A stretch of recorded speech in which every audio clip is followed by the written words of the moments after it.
Hi,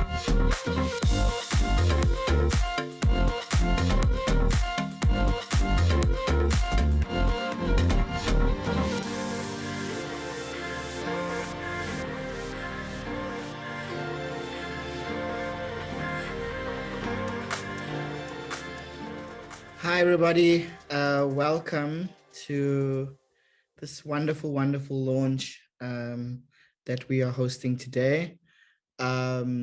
Just want to give a big shout out to say welcome to the No One Is One Thing short story premiere, where we'll be showcasing a number of short films from across Southern Africa, and we're really excited about this moment.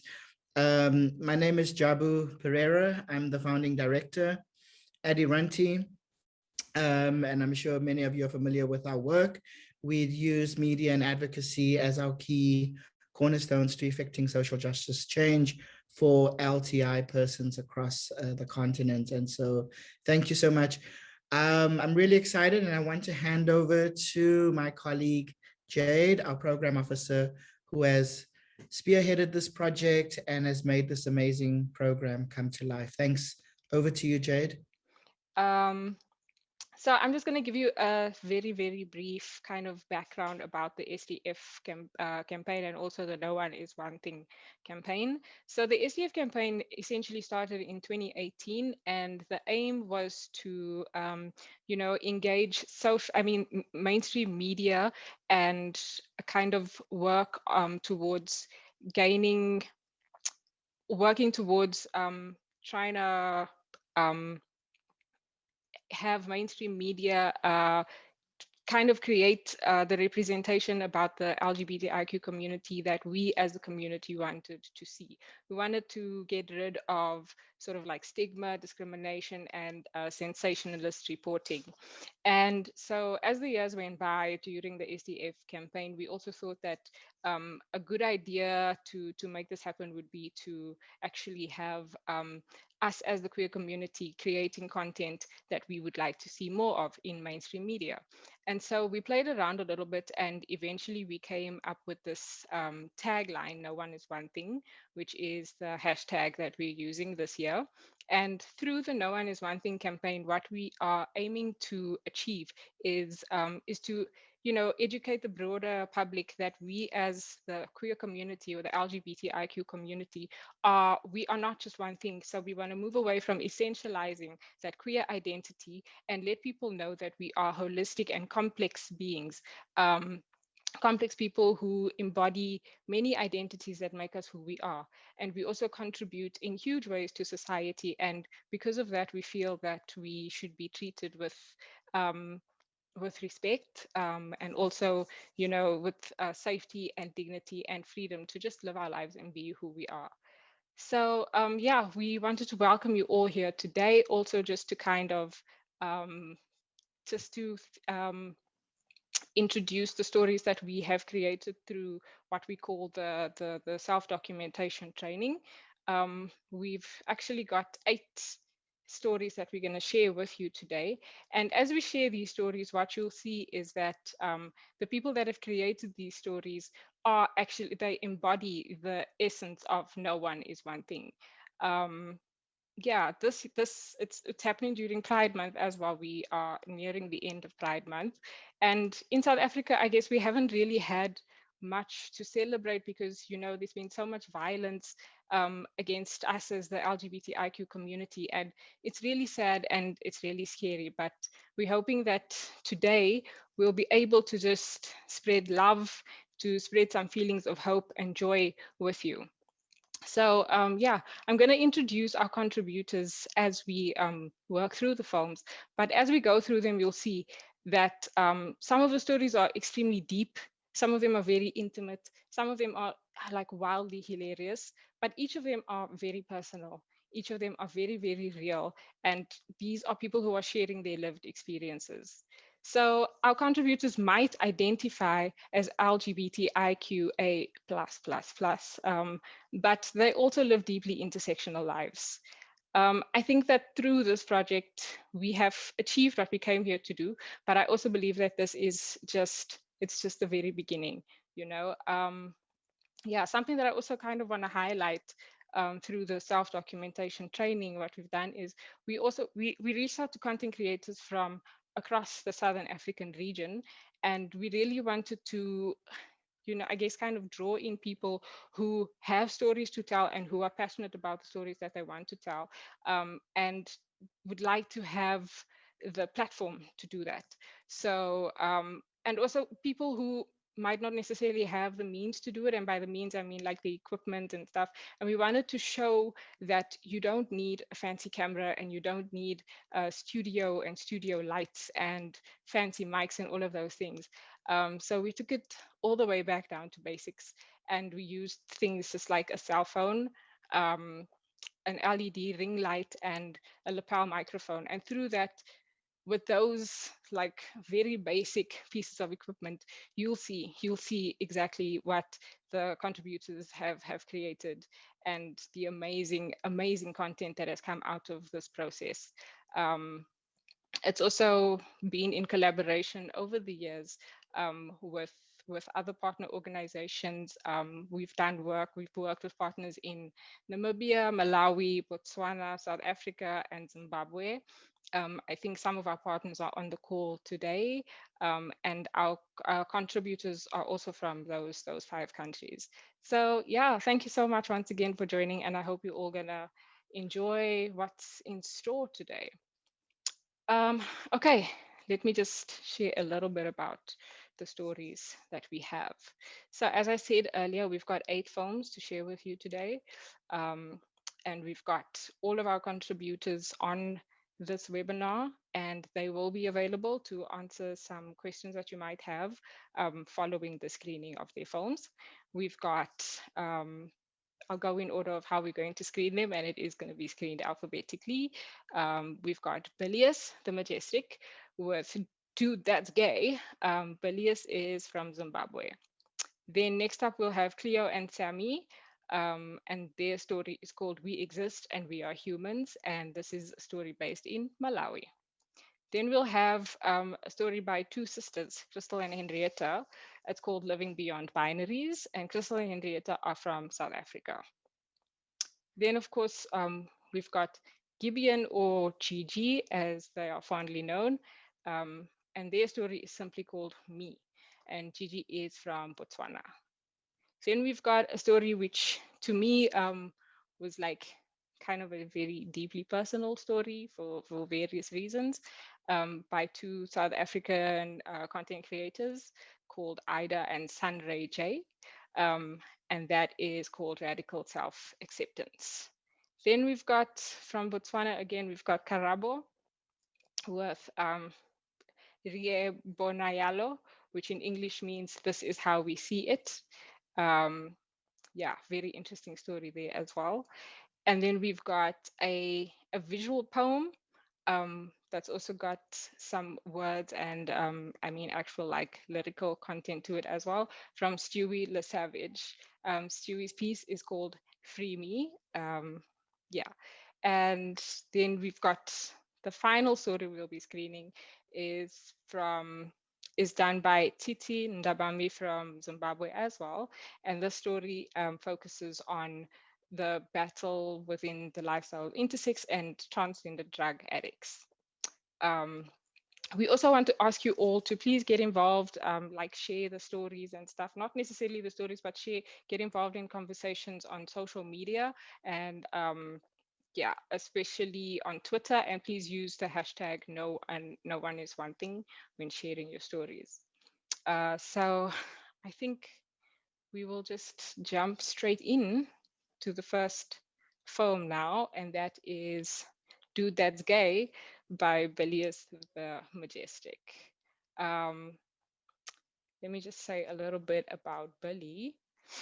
Billy uses he and they pronouns. Bilius is also, he's an artist, a content creator from Zimbabwe. If you want to know something super interesting about Bilius, is that they're super good at doing accents.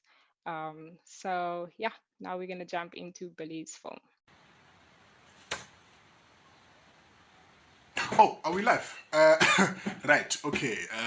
Please raise your hands if you can't hear me. Okay, let's get started. Welcome back, gentlemen, to our annual men's conference. As you know, since last year we have had to have our conference online, but the virus could never stop the boys.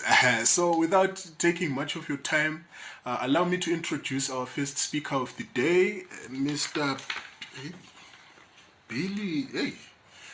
Bilias the Majestic. Yes, suspicious name. But he will be giving us a talk today entitled, Dude, That's Gay. And honestly, it couldn't have come a moment too soon because I've personally noticed an epidemic of rampant gay behavior among us. And I, for one, am sick of it.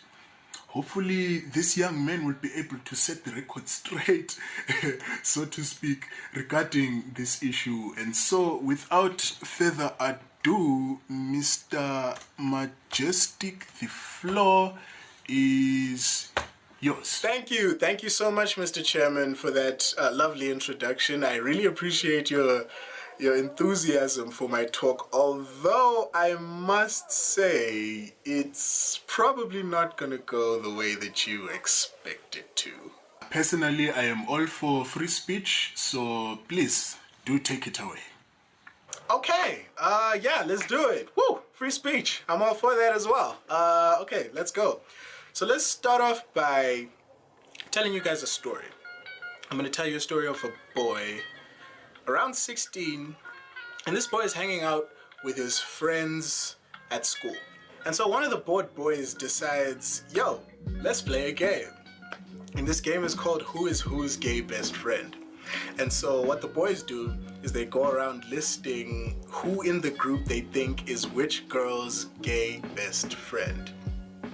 And in all this time, our boy is completely silent. And then came his turn. Oh, he's everybody's gay best friend, one of the boys said, to the raucous laughter and fervent agreement of everyone else in the group. Now, in case you can't detect the subtle tone of bitterness in my voice when I tell you this story, I was that boy. And I'm still salty, Luca. Like, honestly, you may not have been all the way wrong, but you still hurt my feelings, you bitch. Anyway, reminiscing on these fond memories got me thinking about that word, gay.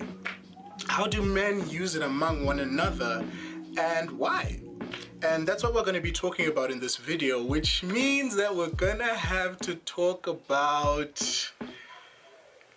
What is that? How are you doing that? This is a Zoom. I am so sorry, Mr. Chairman, but I'm gonna have to mute you for now because this is my time, so...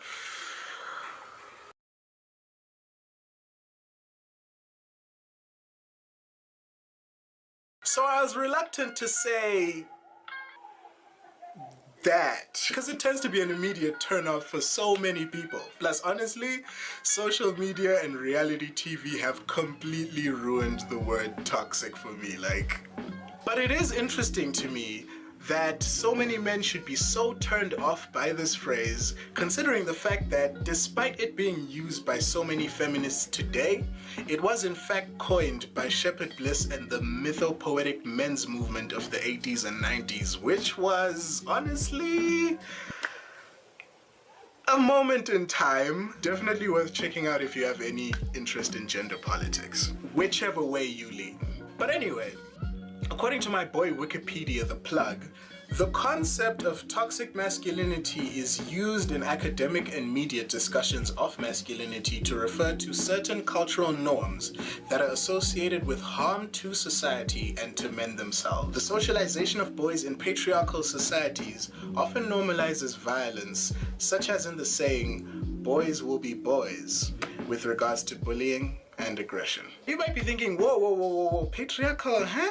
Oh my God, what is that? And a lot of people don't actually know what patriarchy means, despite the fact that that word is being thrown around so often these days. So in the interest of transparency, let me define that one for you as well. Patriarchy, at least in this context, is a system of society or government in which men hold the power and women are largely excluded from it. So, what does any of this egghead intellectual stuff have to do with gayness? Well, we need to ask ourselves, when we call a certain thing or behavior gay, what are we doing? What are we trying to achieve? This is the random realization that I had and the whole reason I decided to make this video in the first place. Are you ready for it? The concept of gay behavior has little or nothing to do with actually being gay. How is that, you may ask? Well, for starters, the gay community isn't a monolith. They're a diverse collection of individuals united by a single aspect out of very many that make them who they are. Many gay men naturally fit the masculine ideal perfectly, to a point where you wouldn't even know a damn thing until they told you. So then, what's the point of calling certain tastes and behaviors gay? Well, I think it's to police and govern men's behavior, to make sure that their performance of masculinity fits the already existing social script that we subscribe to. Speaking of subscribing, do that, please. I'm starting to see your point, but some of your terminology is a bit performance. What do you mean? And also, who are you talking to? How am I unmuted? Gender performativity is a term first used by the feminist philosopher Judith Butler in her 1990 book, Gender Trouble. She argues that being born male or female doesn't determine anyone's behavior. Instead, people learn to behave in particular ways in order to fit into society. And I don't know about you, but it makes a hell of a lot of sense to me. Like, for example, what does a masculine baby act like? Babies just act like babies, right? I mean, the only thing that would make a baby masculine or feminine is the way that their parents chose to dress them. But okusalayo is just eat, shit, cry, repeat. You know what I'm saying? Until they start to learn the social scripts that are assigned to them due to the gender that they were assigned at birth. From dress to behavior to even interests. Girls do this, boys do that. Boys don't do this. Stop that. That is gay. Hey, stop! That's gay! I feel so sorry for Kevin Hart's son, but also not at all, because he's Kevin Hart's son. The problem is that these scripts, these roles, these performances have created generation after generation of men who are literally terrified of being seen as inadequate in their manhood. A man must be strong, emotionless, respond to any threat with force, with violence. This creates patterns of behavior that are harmful to us and the people around us. There is a reason why male suicide rates are so high, why the rates of violence against men by men are so high, why the rates of violence against women by men are so high. But that doesn't let the ladies off the hook, by the way. Most of us watching this video were mostly or completely raised by women who instilled some of these values in us, whether consciously or unconsciously. Not to mention the expectations placed on straight men by their potential romantic partners. Indota maibe wara wara watwa. And that's the tricky thing about patriarchy and other oppressive social systems, is that nobody is excused from its oppression and nobody is immune to perpetuating that same oppression onto others and themselves. Not even the woke ones. And that's why I hate the men versus women narrative when it comes to feminism. Because the reality is that it's all of us versus the patriarchy. Patriarchy harms us all, and we all perpetuate it in either conscious or unconscious ways. I mean, it harms women and femmes more, and that's very important to note, but it's not a competition, guys. Rest. We shouldn't be making enemies out of one another, for we fight not against flesh and blood, but against powers and principalities. Woo! I just took y'all to church with that one. Okay, Pastor, so what do you expect us to do? Like, how do you expect us to throw out ideas that we grew up with? What do you want us to do? You want us to all start painting our nails and planting herb gardens? I mean, if you want to, but if you don't, that's cool too. as long as you let other people live. All I'm saying is we should stop enforcing cultural prescriptions that just straight up do not serve us. Not only that, but as Africans, a lot of these cultural conceptions were never even ours to begin with. Bringing it into a modern context, there are many subcultures in Africa like the Congo dandies or the Iskotani of South Africa, whose taste for tight-fitting luxury clothing and flair for the theatric may be seen as gay when viewed through a Western lens. And a lot of these guys are not guys you want to just go around calling gay. Yo, personally, I almost got stabbed by a guy wearing a skin-tight Versace tracksuit. Imagine. Damn, I'm really sorry about that. But yeah, why are we so invested in these arbitrary ass rules? Like, what have they ever done for us? Except to cause us to second guess our every instinct, to see ourselves through hypercritical eyes that are not our own, and to constantly look over our shoulders to see who's watching us doing what. I mean, there's men out there who are terrified of eating certain delicious and nutritious, well, delicious anyway, foodstuffs, all because they're afraid of how it will look. Like, if you think about it, it's absolutely ridiculous. You know, I did turn around to see that my boy was watching me eat a banana, and I almost had a panic attack. See? Exactly. We're living in a constant state of absolute anxiety over things that really don't matter. And it's so crippling and it's so sad. But are you saying that men and women should be the same? That men should be more feminine and women more masculine? I'm just saying that people should be free to be whoever they want to be. I'm saying that these roles we assign to each other are not only completely arbitrary, but while they may have served us in the past, they definitely cause us more harm than good now. We say we want to make men manly again, but I can think of nothing less manly than wanting to control the tastes, interests, and behaviors of other men. Like, except maybe letting society control your own. Yo, you've definitely got a point there. And it isn't to say that there's no room in the ideal society for the universally human traits that we code as masculine. Assertiveness, protectiveness, providing for your family, strength, resilience, all of that good stuff. I'm not here to lecture men and tell them that there's anything inherently wrong with being men.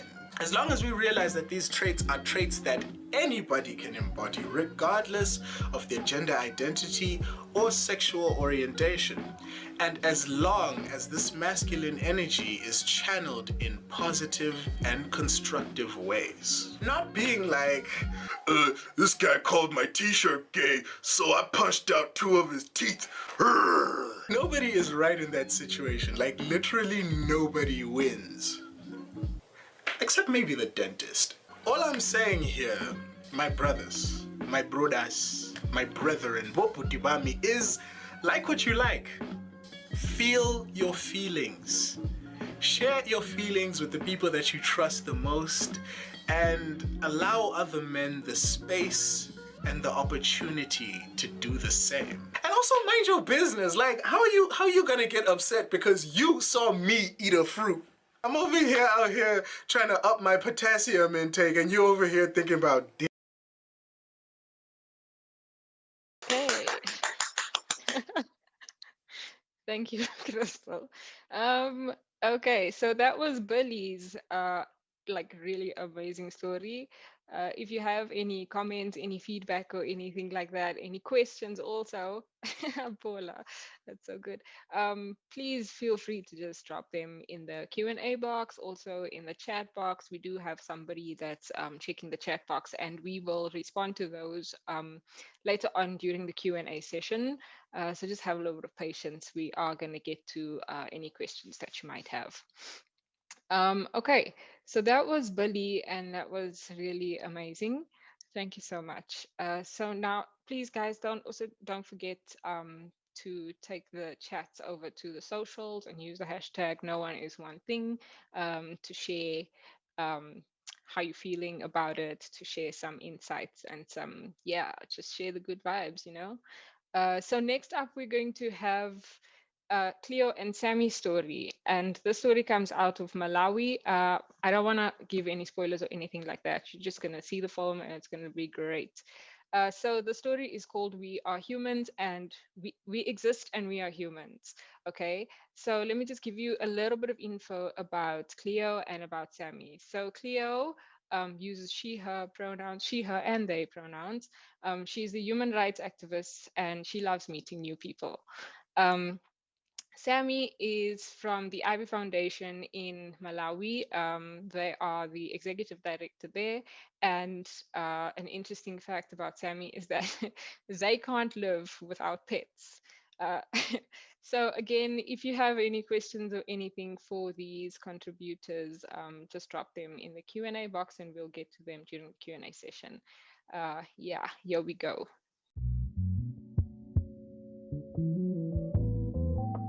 So we have come here at my hospital to meet you as a midwife to hear more issues and more information about intersex people. Basically, as you know, in our country, like in my time of practice, I've never actually delivered one, but at least I've witnessed somebody who was being delivered by somebody else. So that time, the mother actually, after being told about that, she cried, and when asked, she said she wanted a male child. Yeah, but that time the infant, a very small male genitalia, but a well-developed female genitalia.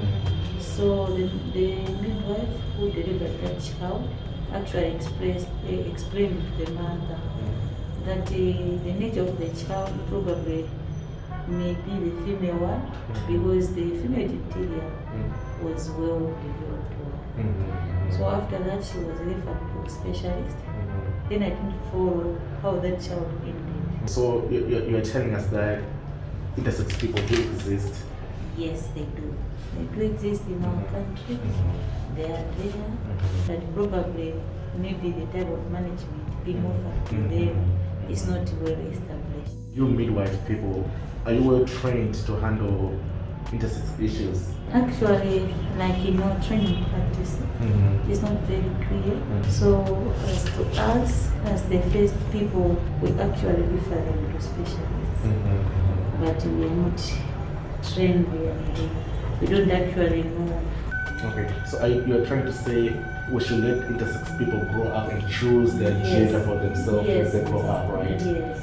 Yeah, because I think we have noticed that most of the times the problem which is out there is that when intersex person is born, they're left with no choice. It's the parents actually choosing the gender for their kids, and now they're growing up and feeling different from themselves. See, like, oh, I wish I was like this gender. Yeah, actually that's what happens, because you let the mother choose which one do you want. Do I want a male or a female? Then the mother says, I want a male.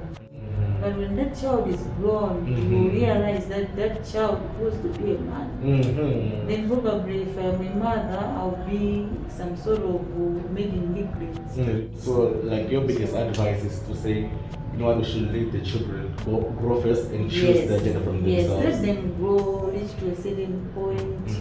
What can be your advice to people who discriminate intersex people here in Malawi? But what I can say is it's not up to us to judge. Let's leave the rest to God. Yeah. The best person to judge. Otherwise, we have to know that we have intersex people amongst us, and we shouldn't take sides, but rather take them as human beings, as any other person.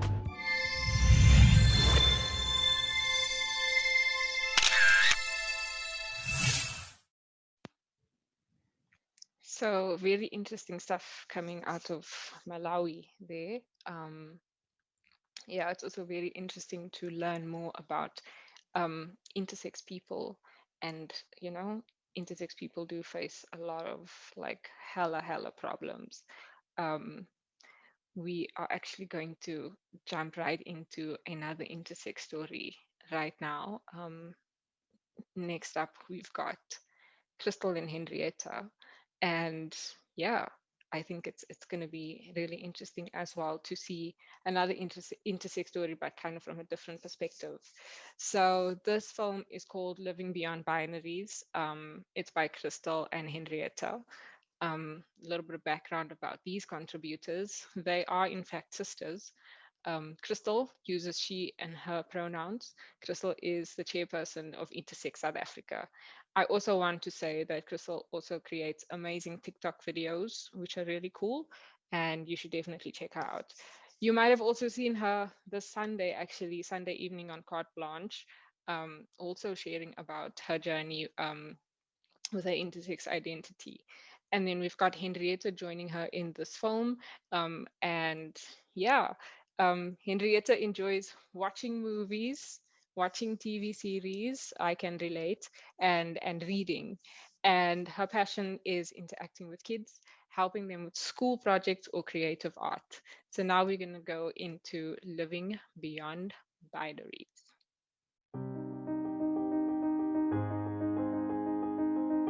So today, my sister and I will be sharing a bit of our intersex experience. And you may be thinking, what is intersex? So intersex people are people that are born with sexual characteristics and sex traits that do not fit typical binary notions of male and female. The medical fraternity and society pushes intersex people into secrecy and shame. They make you feel that you are not normal and that your body is something that has to be fixed, and therefore a lot of intersex people go into isolation and they just don't talk about their situation. Also because of harmful practices and medical surgery that gets performed on intersex children, it also erases a lot of intersex people and their identities. My childhood was very lovable. I had the most loving family. I had a single mother. My father died when we were still young due to a tragic accident. But living with them was like the best experience as a child growing up. So my discovery of being intersex is a long journey. It started at the age of 16 when I started questioning my mother about what's happening, because my sister, younger than me, is now having a menstruation and I not been through the steps, and it was like, what's happening? So I started questioning, bothering my mother. So she said, okay, let's do this. We go to the doctor and find out what's happening. Went to the private doctor. Doctor examined me, said no, there's nothing wrong. Gave me a few tablets to take for 4 days, and after the 4 days I must come back if nothing happened. So I used the tablets, no menstruation after the 4 days. So she said, no, now I must give you a letter to go to the hospital. There I was like very nervous because I don't know what's happening, what's going on. I must now go for this physical examination. So came there, now doctor was calling me, now I was cross-questioning my mother, what's happening? Is it the female doctor, is it the male doctor? Because I'm still young, I'm shy, I don't know what's happening. Said I must lay on this bed. I laid on the bed, and now he's now examining my private parts.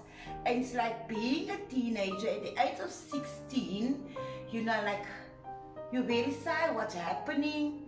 And the doctor just left the room saying nothing. My man is sitting outside because I'm alone now in the small examination room. So he went outside and I was like just wondering, where's this doctor going to? He came back with another doctor, and that doctor's now also examining me. After a while I started realizing, but now 15 doctors has now come to examine me. Something is definitely wrong with me because no one is saying anything. So the doctor came and said, no, you can go dress yourself, we have to wait on the professor.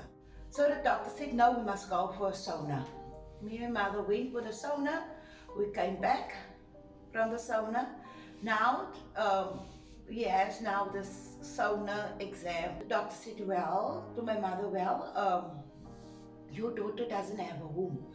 But now there's one problem. She has two ovaries which has to be removed because that ovaries is as she grows, she's gonna have cancer due to the ovaries working on its own. There's no womb. And my mother started to cry, and I was like, is this a bad thing happening to me? Or what's going on? Because my mother cries, she doesn't say anything. And now the doctor explains to my mother in so high medical terms, which she don't understand, that she's only said, yes doctor, she must then now go for the operation. So my intersex journey is similar and also very different to my sister's journey. I remember when I was young, she went for surgery and she came back, and we all knew that she went to hospital, but none of us really knew why she went to hospital, because this was something that was not discussed in the family and it was not something that we were aware of. When I was in grade 11, so I was about 15, 16 years old, I also saw that I was not developing as the other girls. I wasn't growing breast, and I never got my period, menstruation, and I also knew something was a bit different about me. In my case, I actually didn't bother my mother about it. One day after school, I went to the free clinic, and I went to go see a doctor by myself, and I actually went in my school uniform because that was the only way a doctor would see you after school. And I went to the doctor and I explained to the doctor what was happening, and he examined me and he said, well, I'm gonna give you a letter to go to the hospital. Then I came home, I told my mother, I went to the doctor, and yeah, I think we never really spoke about it up until we went to the hospital. Same journey, went to the hospital, went for a lot of scans, lots of sonars, CT scan, and at that point I thought something was really wrong with me, and somehow I was really sick, or I was abnormal in some way because of all the invasive testing and procedures. Similarly, like my sister, I also was treated like a science project, but being a young girl of 16 years old and having about 15 doctors in a room while you lay naked and being examined, I think that really, even till today, it really affects me and my feeling about going to the doctor. Sometimes I still, at this age, don't want to go to the doctor alone, and often I take my mother with me to the doctor for a common flu or anything, just because of the trauma that I've experienced when I was younger. The doctor said, well, you will never be able to have biological children. I always felt that I was inadequate or not complete as a woman. Being for the first time at the regional conference, we it felt for the first time it felt strange the first day, because people were now telling their own stories about how they experienced intersex, how they went for surgeries, and how it was with their traditional healers, their culture. That day was like more heartbreaking for me. I think it's definitely the moment you meet more intersex people. I think that is the moment where you actually you start feeling more confident about yourself, and you realize that hey, all the shame and secrecy that doctors forced me in, even like they wanting to fix me when there was nothing wrong with me in the first place, regardless if you are unable to conceive, or if you are struggling with miscarriages, if you have to go on IVF, if you like all of those things. Like, people don't really talk about infertility because it's seen as a bad thing. I feel like I was perfect without surgery and without medical intervention. I feel my body was producing the hormones that it had to, and I was healthy and I was happy. You have all your choices stripped from you, and someone else is making choices regarding your body.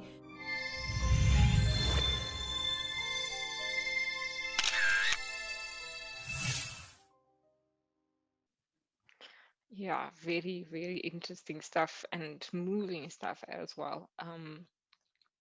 I hope that during the Q&A session just now, we'll be able to engage more with all of the contributors, so we can also find out more about their stories, but also the process maybe behind what went into creating this and what inspired like the sharing of these specific stories, you know. Yeah, but we'll get to that a bit later. Yeah, so next up we've got Gigi Gibeon, who goes by Gigi, and Gigi story is about themselves basically. I don't want to say too much though. Let me just tell you a bit about who Gigi is. So Gigi uses they them pronouns. They work at the one of the organizations that's actually one of the partner organizations in the SDF program, LEGABIBO in Botswana. So Gigi is an advocate for trans and gender diverse rights.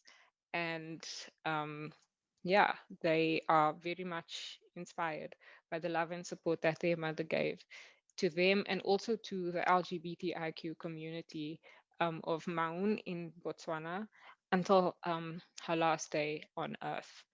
And now we'll get to experience Gigi's story.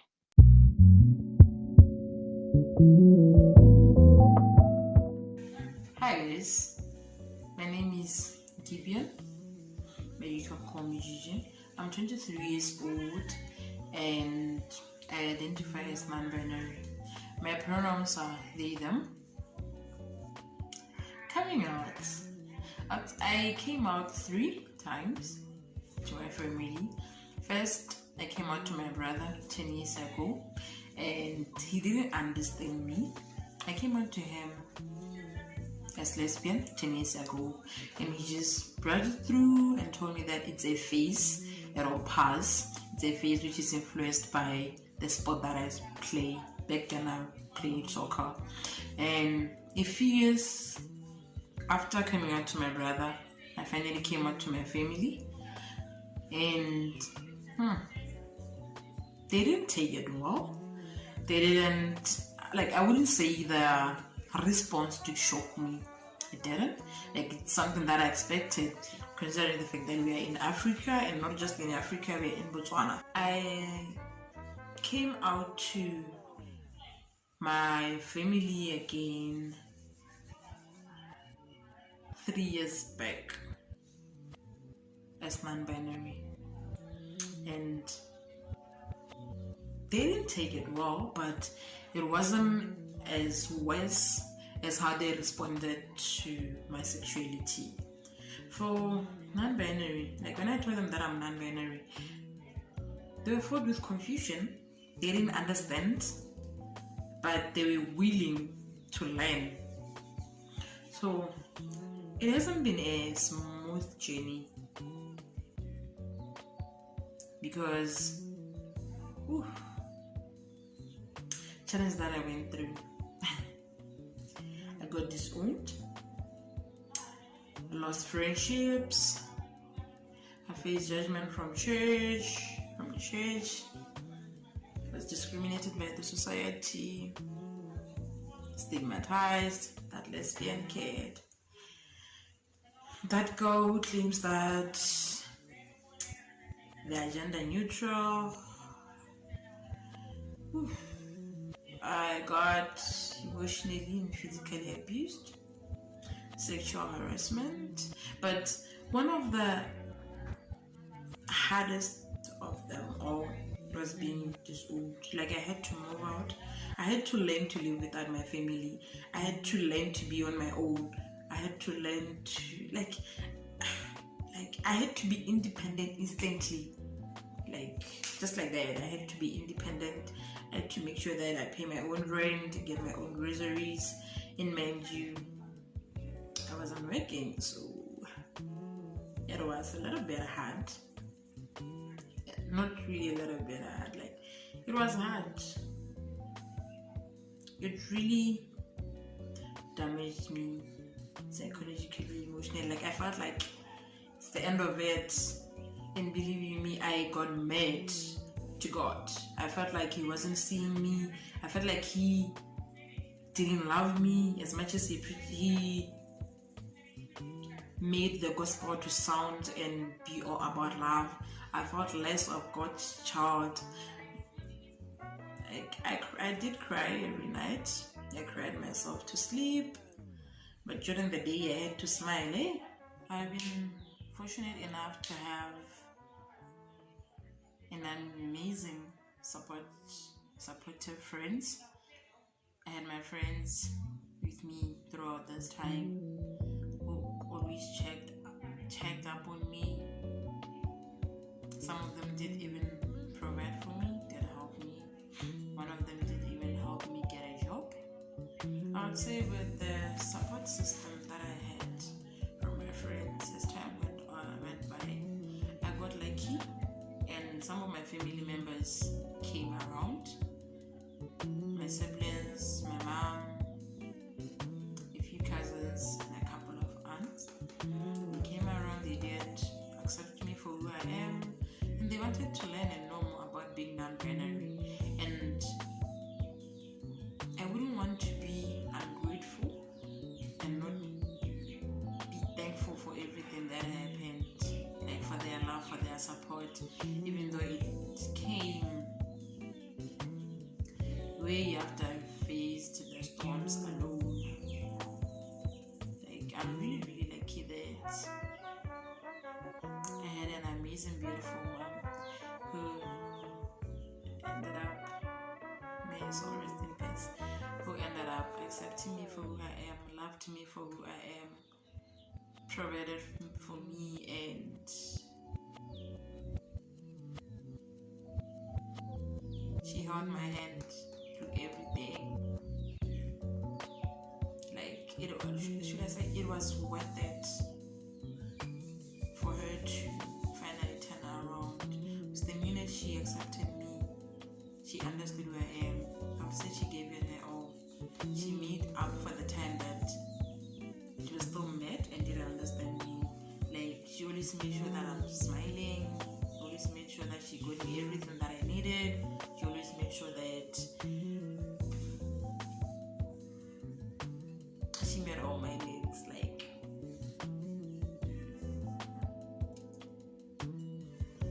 she became a wonderful mom once again in my life. Like, she just continued to be that wonderful person, wonderful, amazing mother I could ever ask for.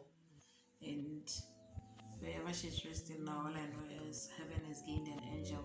And to everyone out there who's still suffering or struggling with their gender identity or their sexuality, don't push things.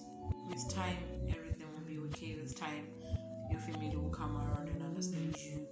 Don't force to do things or let it go. Like, take it day by day, as the better time, and finally you be where you want to be, and you'll be where you're destined to be.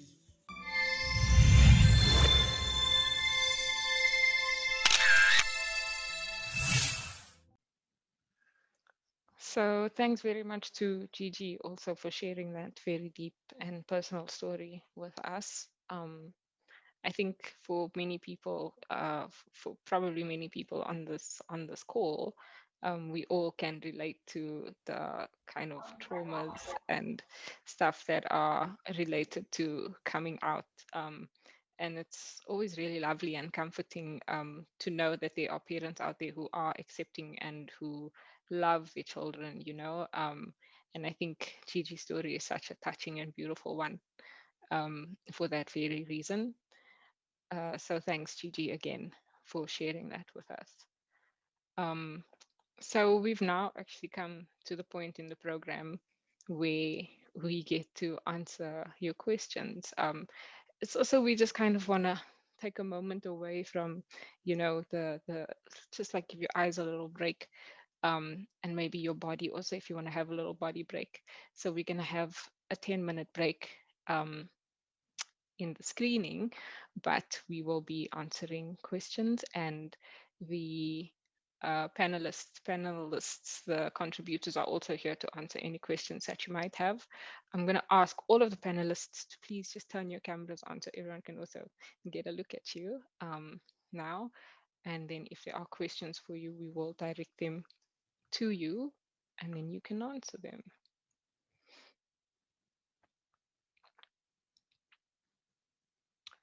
So, okay. And also, yes, if you do want to ask a question, you can raise your hand and then we will give you a chance to speak. I do have two questions actually in the Q&A. I think I will just read that out and then give maybe some of the panelists a chance to respond. The first question is, what should be done to end police brutality, army and prison force on the LGBTIQ community? And then we've also got a question aimed specifically at Gigi.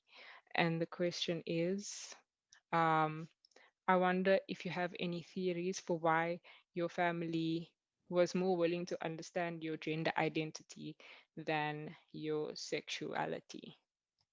Alrighty.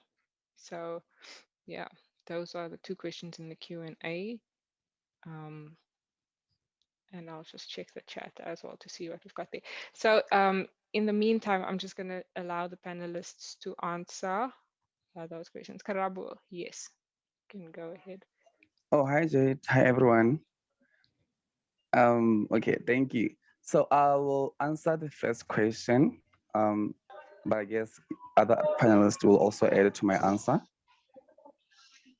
So for me, I think, for police brutality to end or to be reduced rather, I think, first of all, like in our nations, we need laws that firstly recognize the LGBT people.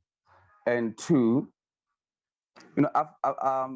we need laws, yes. And then two, we need laws that protect the queer community.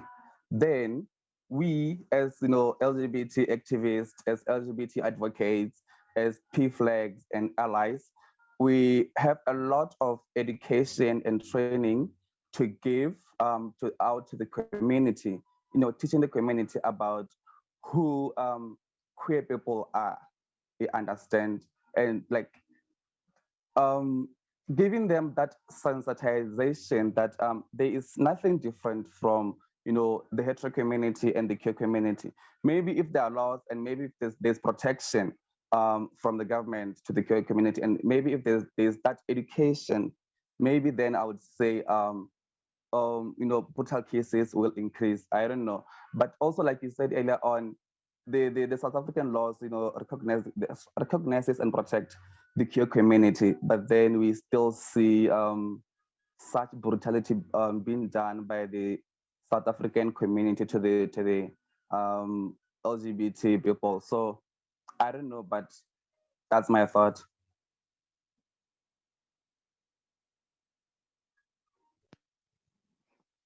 Yeah, I think that's definitely important. Sensitization is something that we need to, that needs to be, I guess, implemented in very big ways.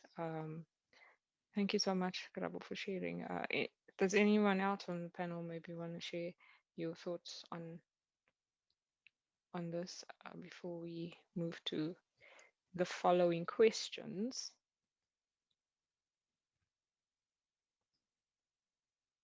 Okay, Paddy, I hope that answers or gives you a bit of insight into a potential answer to that question. And then there was the question to Gigi.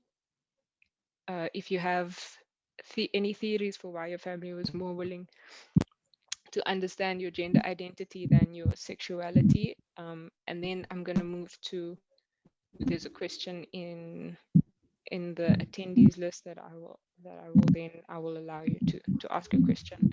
Gigi. Okay, hi everyone. I think it's because, okay, firstly, I will address it like in two separate groups. As for the elderly, they also need like 70s upwards, upwards. Therefore, like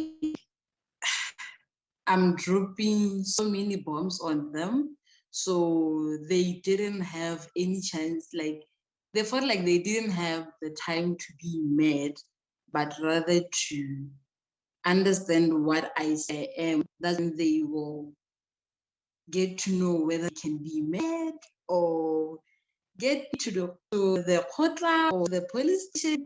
So the reason why they were willing to listen, like that's just it. And as for fellow 90s and 80s, to a few specifically being and they were just like, okay, now the fact may be on your law studies, maybe the some of the new terms that we have to live with. So they low-key felt like some of them felt like I was creating things for myself. I was creating certain titles to cater for my behavior and conduct. And that like somehow blocked them from being mad, but rather to choose to be calm a bit and get to understand what exactly I'm talking about. And honestly, they didn't, like when I told them about my gender identity, they didn't have any valid reason for them to be extremely mad the way they were before, because even if I told them that I'm lesbian, they expected me to be all disrespectful and be rude to them, but I just showed them that no, I'm just going to be the kid in the family and be respectful to all elders. So like I didn't give them any reason to be mad at me, to the point that right now they're all cool and they're all calm, and it gives me, should I say, room and allowance to be who I am, to freely express myself. So I would say they were lucky. Should I say shocked or expecting it? Because I was the first kid in the family to be like, hi, I'm not doing it the way you want. I'm going against the heteronormative. So they were just like, okay, now what are they bringing again? You get my point? To the point that even if I would wake up next day and tell them like, hi, I'm no longer interested in law, I'm going to do art or music, I feel like they'll just be like, okay, because I'm not giving them any negative reason to be against who I am, to be against my identity. I think I have answered the question. If I haven't, I'm willing to go for part 2 of the question. Thank you, Gigi. That was an anonymous question. So if you're out there and your question has not yet been fully answered, please just let us know. As Gigi said, they'll be happy to have a part 2. Thank you so much, Gigi. So I'm going to go into the audience now. I've got, I see a hand from Ugo Chuku, and so I am going to open the mic now for you to ask a question. And then I do have 2 more questions, 3 more questions actually. Gigi, there's another one for you. Okay, but I'll come to those in a moment. Let me just open this one.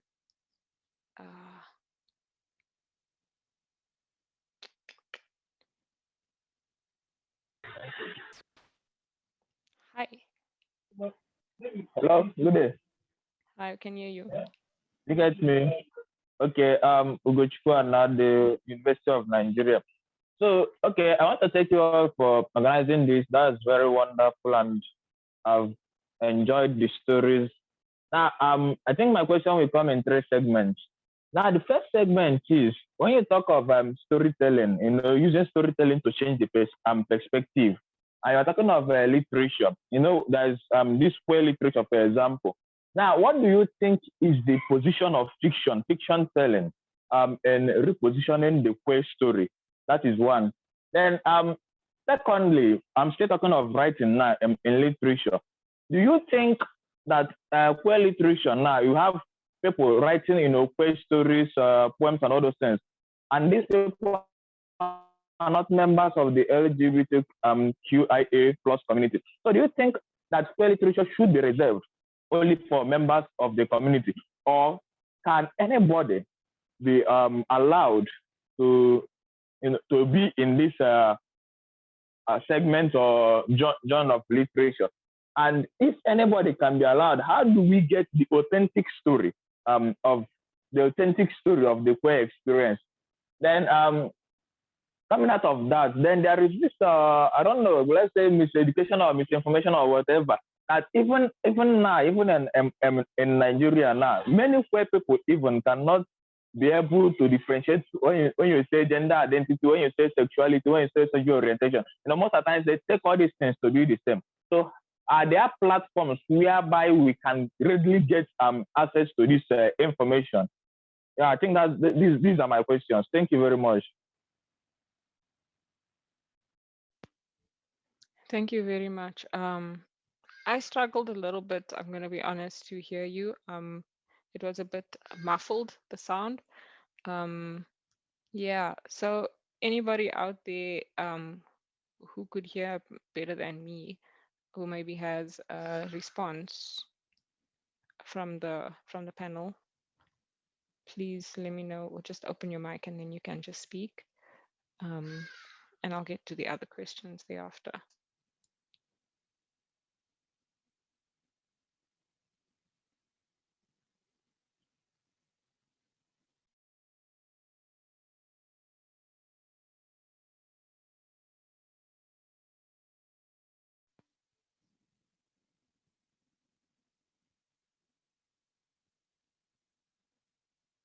All right, I'm not getting any responses. I hope Hi, everyone Jade. can hear me. Hi.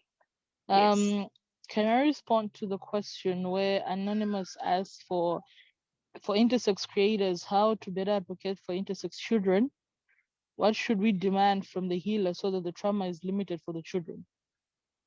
Sure, yes, you may answer that. I want to ask Ugochukwu if you could maybe just drop your question into the text box there. And then, yeah, I think a lot of us didn't really hear, and then we can respond to it. But yes, you can go ahead and answer.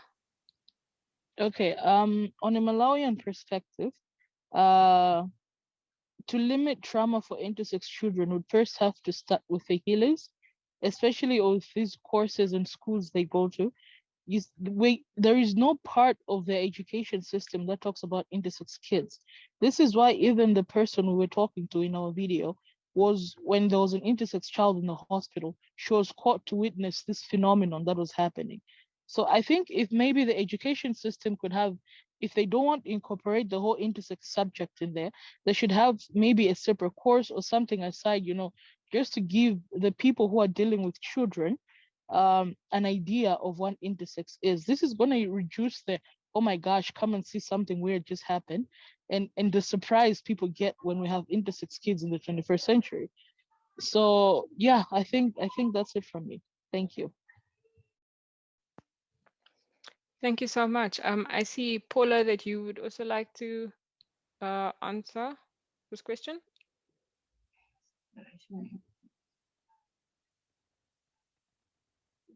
Paula? I'm no, Jade, I'm good. All right.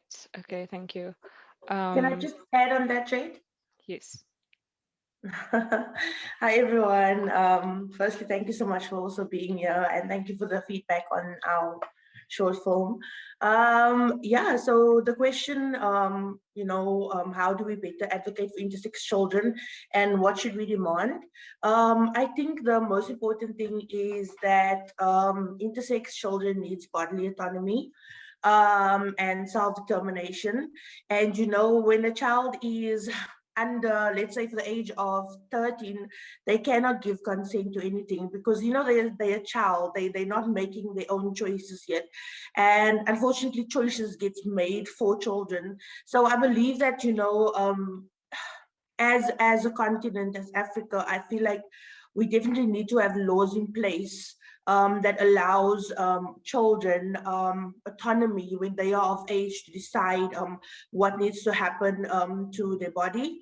And I also feel like an intersex birth should be treated like any other birth and should be celebrated like any other birth. And there shouldn't be that first response of, well, there's something wrong with this child, we need to fix this child. And if you speak to many intersex people, we have these things where our genitals are labeled as our private parts.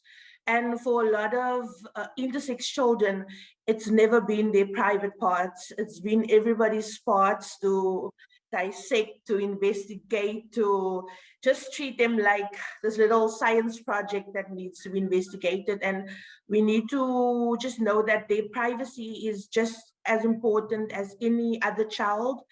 And I think the most important thing is just self-determination. Allow the child an opportunity to live their life, to when they are at an age where they can decide what they wish needs to be done to their body, and just leave the decision up to them. Like, you know, I think intersex people knows their body best, and I feel like we are the best people to make decisions about our bodies, even though medical practitioners feel like they are they can make the decisions for us and they know what's best. I feel like intersex people knows what's best. Thank you so much. Thank you very much, Crystal. I hope that answers the question. I see, Ugochukwu, thank you so much for posting your question. I will respond to it in a moment with my thoughts. But in the meantime, for the rest of the panelists, there's a question from Jabu. What does it feel like to see your story live and watched by the public? And how has telling your story impacted on you? So think about that for a moment. And yeah, I'll respond with my thoughts to Ogochukwu. So fiction in the telling of queer stories and repositioning the queer experience, I personally think in some ways it could potentially be a really good way of telling one story with, like, especially if you are someone who's not particularly comfortable with sharing your story. I think that using fiction might be a good way of being able to tell your story without really, I guess, exposing yourself or putting it on blast that this is me. But I think you might still get, that kind of sense of relief of having told your story and putting it out there, and knowing that it is being consumed, even if people don't necessarily know who it is really about. Queer literature, I mean, yeah, definitely is worth it. I think it's also more so than worth it, it's necessary, because I think that queer, like the existence of queer literature, like helps in the normalization of the existence of queer people in society, and kind of shifts away from the more cis het kind of stories and things that are out there and that are currently normalized. Yeah, I don't necessarily think that it would water them down, make them less authentic. I think it also depends on how you would go about telling the story, which could also, you could do it in a way that's very rich and very much authentic to the story that you would like to tell. So that's me. Then there's a follow-up. Who do you think is qualified and should be allowed to tell a queer story? I think that queer people should be the ones telling queer stories. I think that's the point where we're at right now. I think that the time is long gone for our stories to be told by people outside of the community. And yeah, I think that, like, this initiative, although these are not fictional stories, of course, is kind of trying to make that shift towards having queer people telling queer stories. And there are other organizations that are also doing similar things, and other people out there also having queer people tell queer stories in ways that are impactful and real. So yes. And then, yeah, so back to Jabu's question to all of the panelists. Do you have a response to that? There's like tons of questions coming up now. And I think after this one, we'll probably go back to the screenings. And then at the end, we will come back and answer the rest of the questions that we have in the Q&A.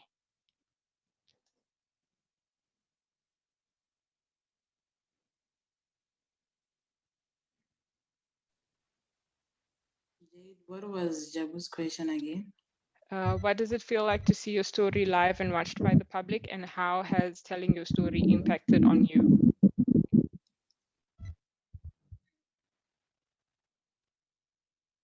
Okay. Yo, having your story, being played live and watched by millions and millions of people, it's as we all know, firstly you're nervous, and somehow I am excited and glad that finally I can be myself without any limitations. And I feel like what I did share will free another non-binary kid at Malawi, would free another non-binary fellow at Nigeria. And it somehow has some sort of superpowers in it. Like, you got magic, your words freeing so many souls looking at the struggles I went through, because we do know that in this queer community, obviously someone out there is going through something which is worse than what I went through. So having your story being played live and be watched by millions and millions of people, somehow it's nice. It feels great that finally I'm freeing so many souls. And I do hope and believe that all the things that we have created do help people to be who they are and help them to fully understand and be at peace with who they are. We really do hope, and I do pray that my story will help someone out there, like will somehow boost their self-acceptance, because before the community starts, like before the phobias that come to us from our community, it firstly starts with us. If at all I brought up not being queer, I bottle up, not accepting myself, praying to God that He's straight, praying to God that He makes me extra feminine, that on its own, like somehow blocking my freedom. So I feel like it's great having your story being aired out. Like, it's a beautiful feeling. We are hoping to share more and more stories and have beautiful changes. That's all. Thank you, Gigi. Yeah. Yay, Crystal, yes, go ahead. Yeah, I definitely think that, it's so important as intersex people that we do share our stories. Sometimes it can be difficult, obviously, reliving a lot of trauma. But I also feel it's so important for change that we share our stories and be honest about, our intersex experience, so we can hopefully, change the lives of intersex children now and for the future. I would say I myself personally, I feel like I have shared my personal story a lot, but it's always been through media and through either a journalist interviewing me or asking me questions. And I feel this sharing was very personal because we held the narrative, and nothing was sensationalized, and nothing was like, just really focusing on certain things. Like, the media always focuses on genitals of intersex people, or they're always focusing on different things, and thus we could actually focus on our family, being sisters, about our experience without it being sensationalized. I'm also very proud of my sister because this is the first time that I've, in my entire lifetime of being a sister, heard her share her intersex story. So I think I just want to know, like, how does it feel for you? For me, what can I say? It was emotional. It was overwhelming, but I'm glad that it's out. So I'm feeling free now. Not being hiding behind people, and people know my story now. So I'm proud. Yeah. Thank you so much for this opportunity. Thank you, Jay. Thank you, Iranti. Yay, that's so nice.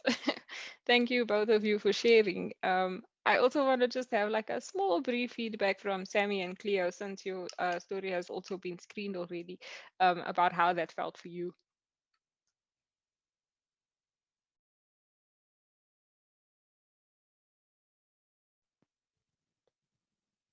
Sammy and Cleo, are you there?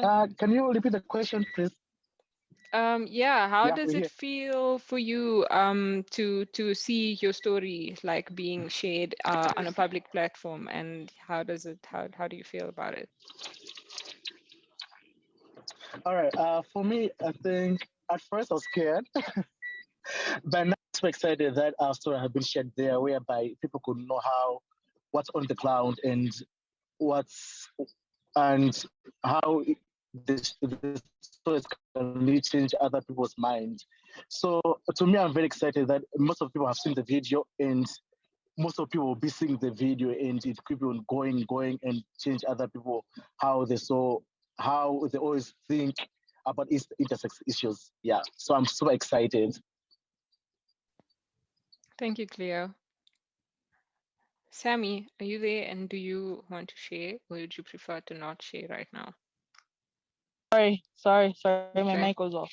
Um, for me, I think it's a bit nerve-wracking because you don't know the expectations or what people's reactions. You don't know how people are going to react to the information. You don't know if they're going to take it positively. Malawi is not very positive when it comes to new information, but you can only hope. But I feel like this is the first step to the right direction. Um, it's the kind of noise we need to I don't know, maybe to move forward or to start something important or to start talking about the important things about intersex life. So yeah, thank you. Thank you so much for sharing. Billy, do you want to share a little bit about your experience and how you feeling about having your story now, like on this public platform? Hi everyone. I'm sorry I can't put on my video right now because every time I do, like the connection gets really bad on my device. um so I will say it has been a really amazing experience being able to actually like create this content and actually put it out there. Okay. Let me okay. Am I showing up nicely? Like no connection problem. Okay. So I will say, yeah, it's Hi. really been a positive experience for me because I feel like I was born to be a content creator, to be honest with you. So this is just me like fulfilling my destiny in a way. And it was such it helped me to actually really unpack a lot of the ways that I think about things as well. The whole process of making this video, doing the research, and actually thinking deeper about these types of issues. And just to know that, being a bisexual and being masculine identifying, there's a lot of binaries that I'm kind of like tiptoeing around. And I feel like this experience has kind of helped me to, be more authentic and be more secure in the fact that I am who I am. I don't have to explain it. It doesn't have to fit into any particular stereotype because, it is what it is. And I am who I am. And I'd really like to thank Iranti for this opportunity. I'd like to thank every single person who created content for this. I'd like to thank our trainers as well. When we were going through the training process, I learned so much. And this has been a really, really positive experience for me, to be honest, in general and like in total. So thank you. Thank you all. And thank you, Billy. Thank you so much also for being willing to share your story with us. I think, yeah, without all of the contributors, like literally we would not be here today. So thanks to all of you as well. So we're gonna just go back into the screenings right now. Thank you so much to everybody who asked questions and also to everybody who responded. So next up, we've got Ida and Jay. Their story is called Radical Self-Acceptance. Ida and Jay are South African queer content creators. Ida uses she, her, and they, them pronouns. And is a visual artist specializing in camera work. Ida enjoys salt clay sculpting, as well as creating digital art from the images that they capture in nature. An interesting fact about Ida is that She is a sweetie, even though she looks intimidating. And then we have Sunray J, who uses they, them pronouns. Sunray J is a queer, non-binary content creator, a sound designer, an artist, and a plant dad. So now we're going to have radical self-acceptance. We are born of earth as we manifest in our bodies. Earth is the doorway through which all things come into being. Solid, dense, weighted with substance. Then we are filled with water, and with her crescent moon, Mother adorns her children with the powerful tides of emotion and feeling. Fire is next, used to generate heat, to vitalize and stimulate, to combust old patterns, to burn away the old, to make way for the new. Air is our lightest element, life-giving and breathing. We are all connected through air. All combined, Akasha is the basic medium of creation, containing all potential, all information, and associated with the crown, because the crown is the doorway to access superconsciousness, the collective higher intelligence. I'm Ida Ham, plant mom, Dumuvenda, born and raised in Johannesburg. In my present day, I am loving more and stressing less. I high-key just want to be my lover's housewife, grow medicine, and help normalize queerness to 37 out of 55 countries in Africa who still criminalize us. I'm Sunray J. I'm a lot of things. Born in Cape Town, raised in Emonti, East London. I'm queer, non-binary. I use they, them pronouns. I'm an artist, alchemical healer, galactic warrior, writer, joy friend, sound designer, plant dad, Pisces sun, and full-time bad bitch. My earliest memory of struggling with self-acceptance was when I was in a classroom with other little kids in grade 1 at a Model C school.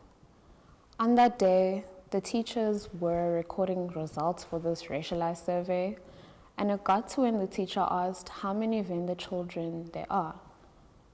My hand was the only one up, and at that very moment, I felt quite othered and isolated. I started struggling with accepting parts of myself from primary school. I was in denial about my orientation, my gender, my identity. I remember my first day in pre-primary, age 5. I arrived and immediately realized I sounded different to the white kids running around me. That I spoke differently, because before that I went to my grandmother's creche in Lekasi, so I had never met a white kid before that first day of pre-primary. This is your conscience. I am the voice inside that guides you. I am a symbol of what you will be when you fulfill your quest. Let me remind you that we exist in a rich, multi-dimensional reality, with many unseen layers combining to form the three-dimensional world we perceive. You are born pure, but will be conditioned until deconditioning. Complex until returning again to simplicity. This the constant transformation of doing what must be done in order to radically accept your fate and embrace your destiny. Hail the queer elders fallen on the path. Hail Mother Moon for gifts light and dark. Hail the forces who gave universe birth. We speak to break spells of evil and curse. Now may we believe true. After every dark night, a dawn is new.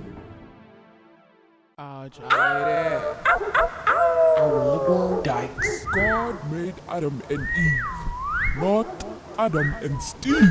Okay, Hey, get out! Get out! Get out! In the name of Jesus, get out! Shosho Slender. Growing in a label-obsessed society and coming from a staunch religious household, has in the past held me back from meeting and expressing my true resonant self. I was hampered by the expectations of being a girl child who behaves in a certain way, speaks when spoken to, become educated, a career woman, look a certain way, do certain things. And one day, I just surrendered to who I am becoming by no longer allowing the labels enforced by others to determine how I see myself. Throughout time, queer Africans have existed, but their stories are erased from the version of history we get taught. In an article by Bisi Alimi, they say, the idea that homosexuality is Western is based on another Western import, Christianity. True African culture celebrates diversity and promotes acceptance. Queer public figures have existed before and during the colonial times. King Jinga and King Mwanga II are two whose history hasn't been entirely erased. King Jinga stood out against the heteronorms of the 1500s, ruling over kingdoms of Ndongo and Matamba, known today as Angola. She led her own army for 40 years in resistance to the slave trade enforced by the Portuguese. She defied gender binaries, answering only to King Njinga, and led troops into battle wearing both women and men's clothing. She was switching up the gender roles that existed then. What she did was also marry wives and was economically responsible for them. In the 1800s, King Mwanga II at 16 became a traditional ruler over the nation of Buganda, known as today's Uganda. He was an openly queer person until the British Empire attempted to convert him and influence his nation through their infamous colonial tool, Christianity. If we look at the history that predates modern queerphobia, we'll see another Western import behind these phobias, the gender binary, which firstly is literal mind programming, and second, outrightly excludes the existence of intersex, trans, and queer people. Girls wear pink, boys wear blue, gender reveal parties, you mean genital reveal party. That time cultures throughout history have challenged gender performativity and binaries. Ancient African cultures have been believing and knowing that gender is not dependent on physical anatomy, but rather view it as energetic. Some patrons of Africa who believe in gender nonconformity are the Dogon tribe from Mali, who express that the perfect human is actually androgynous. Their deities are also worshipped as ancestral teachers and are described as intersex and magical.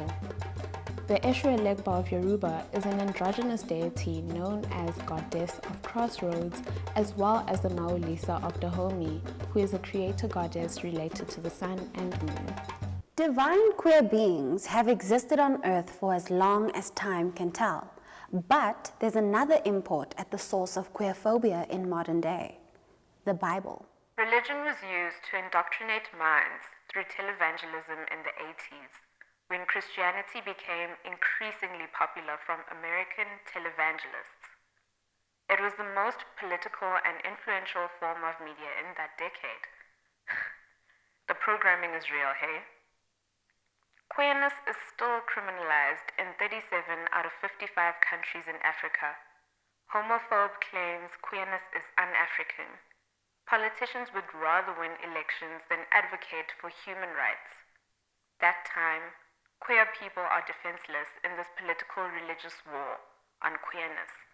Politicians and religious leaders aren't the first to push queerphobic agendas. The rise of religious indoctrination results in the rise of queer suffering. No other religious text has been used to spread misinformation like the Bible has. But one piece of information has been ignored until now. The word homosexual was never in the Bible. It was blatantly mistranslated with irreversible effect.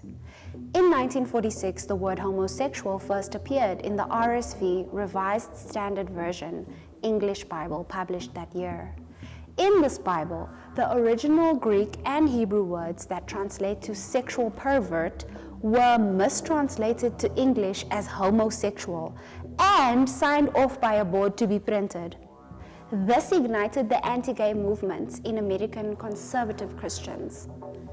This mistranslation is a gross injustice, which also proves, furthermore, that religious ignorance doesn't excuse queerphobic hate, violence, discrimination, or any other external force of evil that could ever form against us. Sometimes, to transmute lower vibrations, it's necessary to first let go of fear. We're not just lesbian, gay, bisexual, trans, queer, intersex, and asexual people.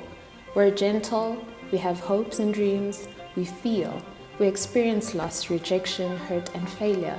We know exactly what hatred feels like.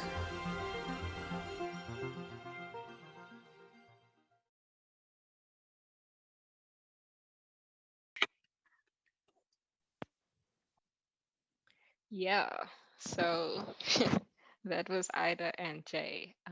There are many comments coming through in the chat box. Thank you so much for all of that. Of course, you'll get a chance also to speak to these contributors in a little bit. But I'm gonna just jump straight into the next one. So the next film that we've got is, yo guys, I'm gonna butcher it, hey. Re Ebona Yalo, which is This Is How We See It by Karabo from Botswana. Now, Karabo obviously is from Botswana. He works at LEGABIBO as well. He uses he, him, his pronouns. He works in the LGBT sexual reproductive health space and is passionate about human rights for all. So please enjoy Karabo's film.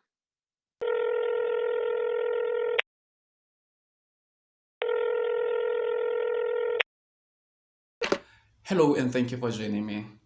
My name is Karabakis Ofetsi, and today I am going to take you through the journey of the decrim case of the LGBT++ community in Botswana. Section 167 spoke about gross indecency, whether in private or in public. So what the courts then decided, they said the privacy part of that provision, the private part of that provision needs to be taken down, because if you are in your own little private space, then it doesn't make sense. It doesn't make any legal logic for you to be persecuted when you are not being gross, if I may say.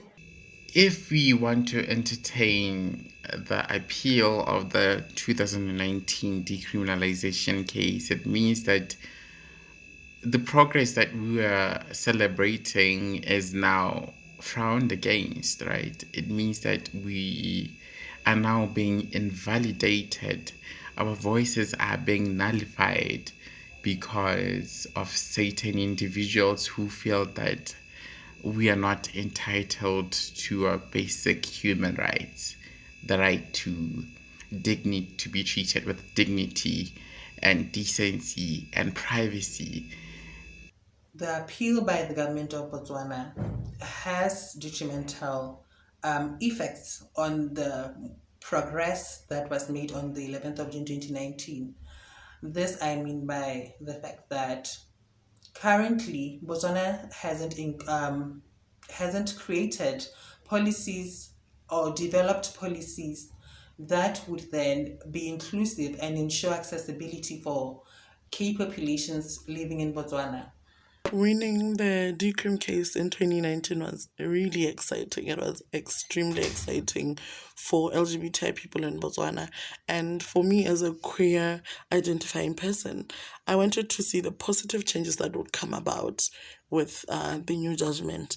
And I wanted to also see what doors would open, you know, like in for other changes, what doors would open in the constitution, in policies, and so on.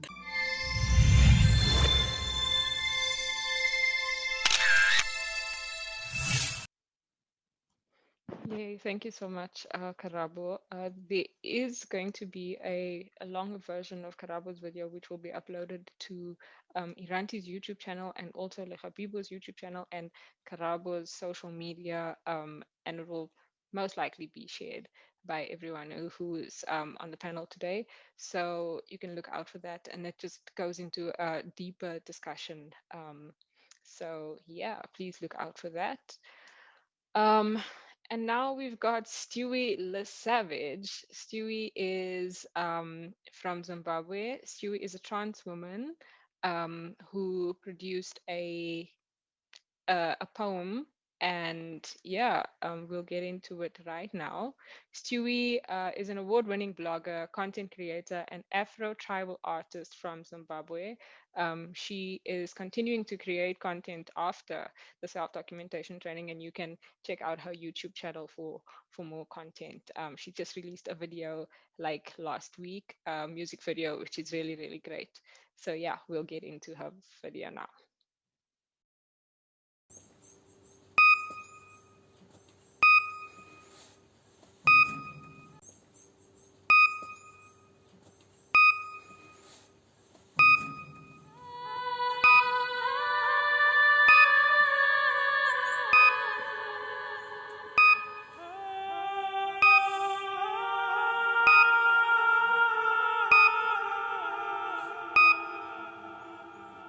Those scars are the tattoos of my survival. The signs of victory from the battles I fought with myself. The beauty of my melanated trans skin. A song from the rhythm of my screams. Waterfalls from my tears.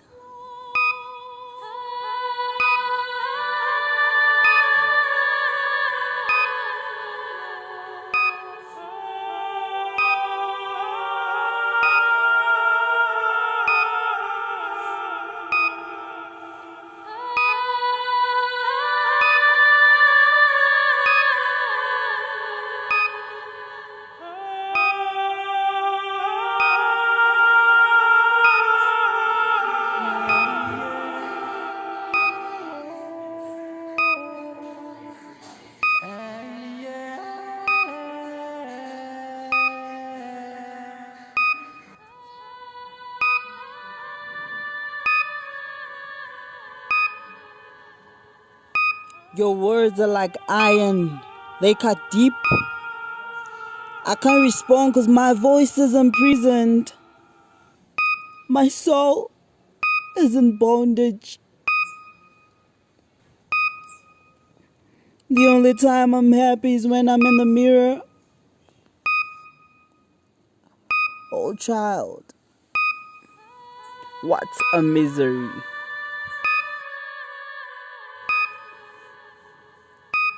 Bound by the seams, enslaved by the flesh. Your words haunt me. Bound by the seams, enslaved by the flesh. Free me. Bound by the seams, enslaved by the flesh. Free me. Free me.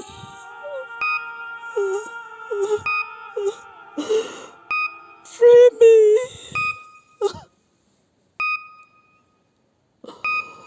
Free me.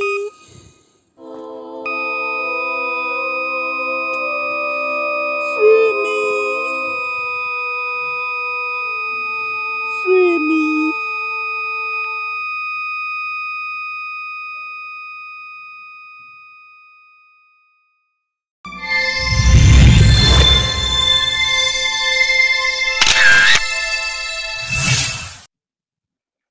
I told y'all it gets deep. I told y'all. Thank you so much, Chewy, for also sharing that with us. And now we're actually gonna get into like our last film for the day. Also, we are sharing everybody's social media handles in the chat, so you can follow them, and if they are willing, you could also probably reach out to them and ask them more questions about their films if we don't manage to get to it in this Q&A session following this last screening. So this story was produced by Titi, and it is called The Battle Within Lifestyle of Intersex and Transgender Drug Addicts. So yeah, this is our last film. And Titi, just a bit of background about Titi. Titi is like multi-talented. She is a 6-time award-winning musician. She's a dancer, a journalist, a photographer, a filmmaker, a human rights activist, and a philanthropist. She has a background in music. She's won awards for this. Titi is passionate about activism and philanthropy. She does charity work. She's the founder of the Intersex Community Trust Zimbabwe, and she's also a member of the African Intersex Movement Steering Committee. So yeah, we're gonna jump into Titi's story now.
And with that, we have come to the end of our screenings. It's kind of sad-ish, but it's also so wonderful because these films are all going to be online and we can watch them like forever. So that's really amazing.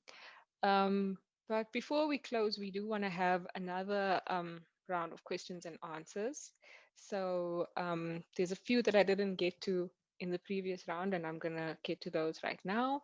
And then if there are another 2 or 3 questions that you'd like to ask, you can just kind of drop them in the Q&A and then we will respond to them. Yeah, if you have any questions specifically for anybody, you can also just mention them. So let me just go back. Okay, Gigi, there was another question for you. Actually, there was a question for everybody, which was, how do you go about telling your parents about who you really are by them not getting mad or anything like that? So basically a coming out story. Okay, I'm going to ask all of the questions and then we can take it from there. Then there's one for Gigi again. Do you ever wish you did anything differently when you came out? Then there's one for everybody. What was the inspiration behind your stories? I am going to give everyone an opportunity to respond to that. And then there's one related to Billy's film. It says, in Billy's film, I picked up on the idea that everyone should be free to do what they want. And I don't think this is how we fight for queer rights, often because we focus on other arguments. Does anyone have experience arguing that queer people are valid because people should be free to do whatever they want? And is there more success using that than using other arguments? So yes, step by step. How do you go about telling your parents who you really are without them getting mad or anything like that? That's a tough one.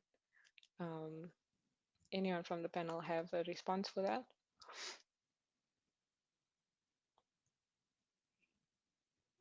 I see a hand. Karabo, yes.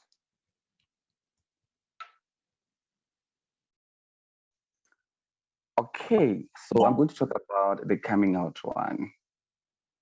Like, how do you tell our parents that you're queer without them getting mad? I really don't, like, I don't know. Because first of all, our parents differ. One may understand that their kids are queer, and the other one, like, it will be something that is, out of order. Like what Gigi said earlier on about them and their parents and like the whole family, what's not.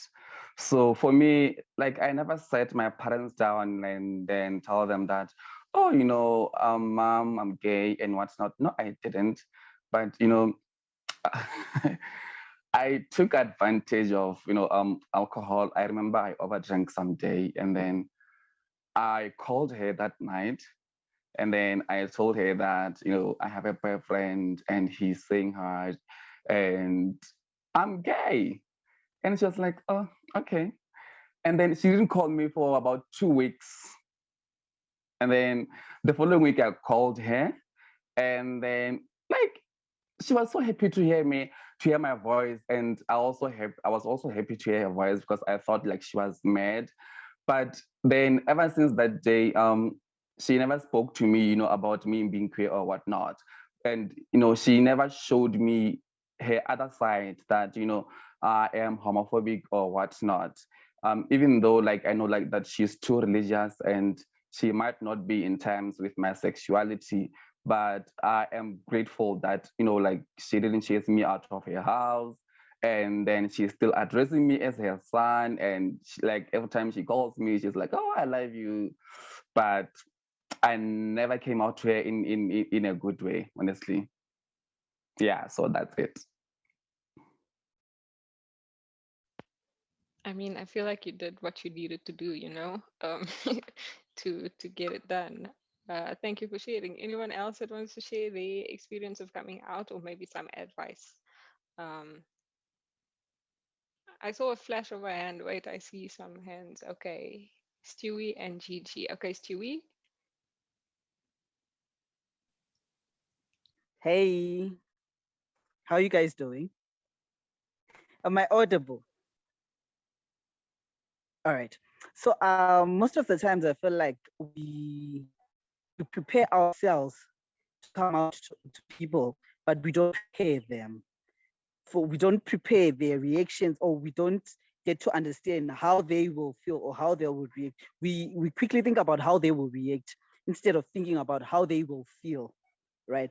So my advice will be give hints before coming out. Start by giving hints to them, like maybe having conversations, and then you start getting their views on issues to do with queerness, issues to do with gay people, lesbians, and whatsoever. When you're watching soapies or whatever you're watching, if you come across a gay character, engage, like create a conversation with them so that you understand how they feel.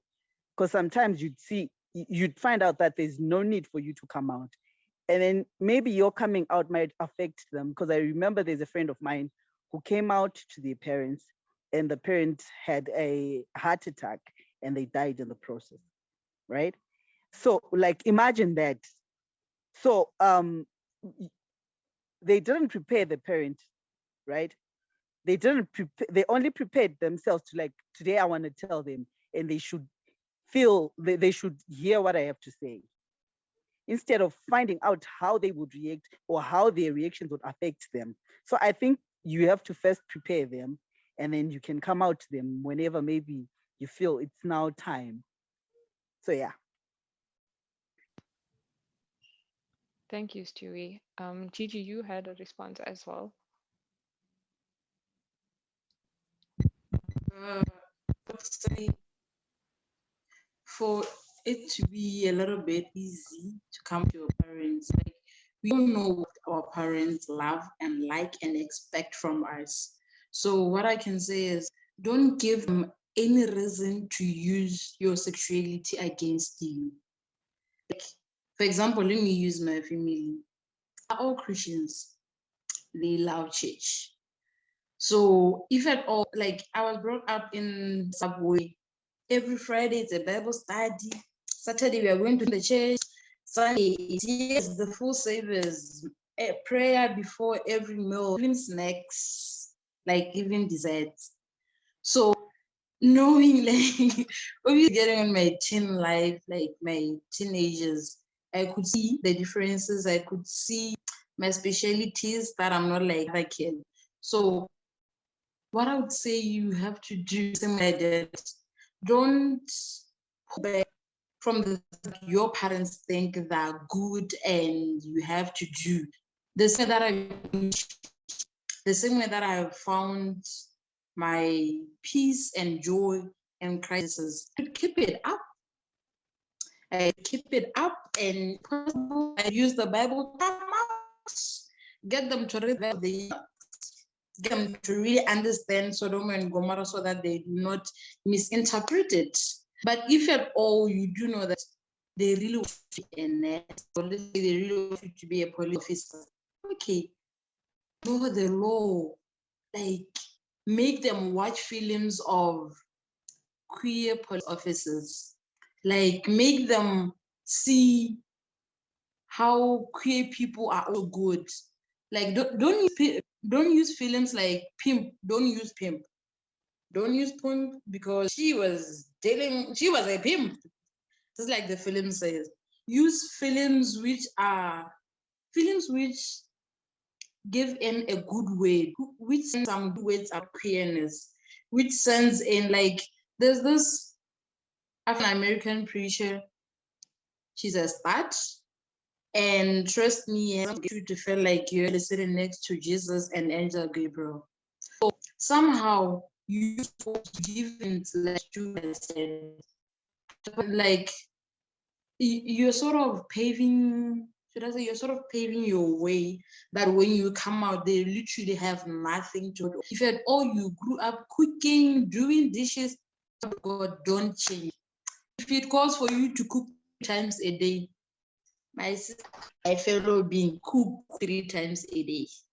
Like, don't give them any reason to blame anything on your sexuality. Be the good. If you have siblings, try by all means to be that. I don't want to say perfect, because perfect some sort of puts us under pressure. Like, be the neutral kid. Do what they want you to do. If you disagree with it.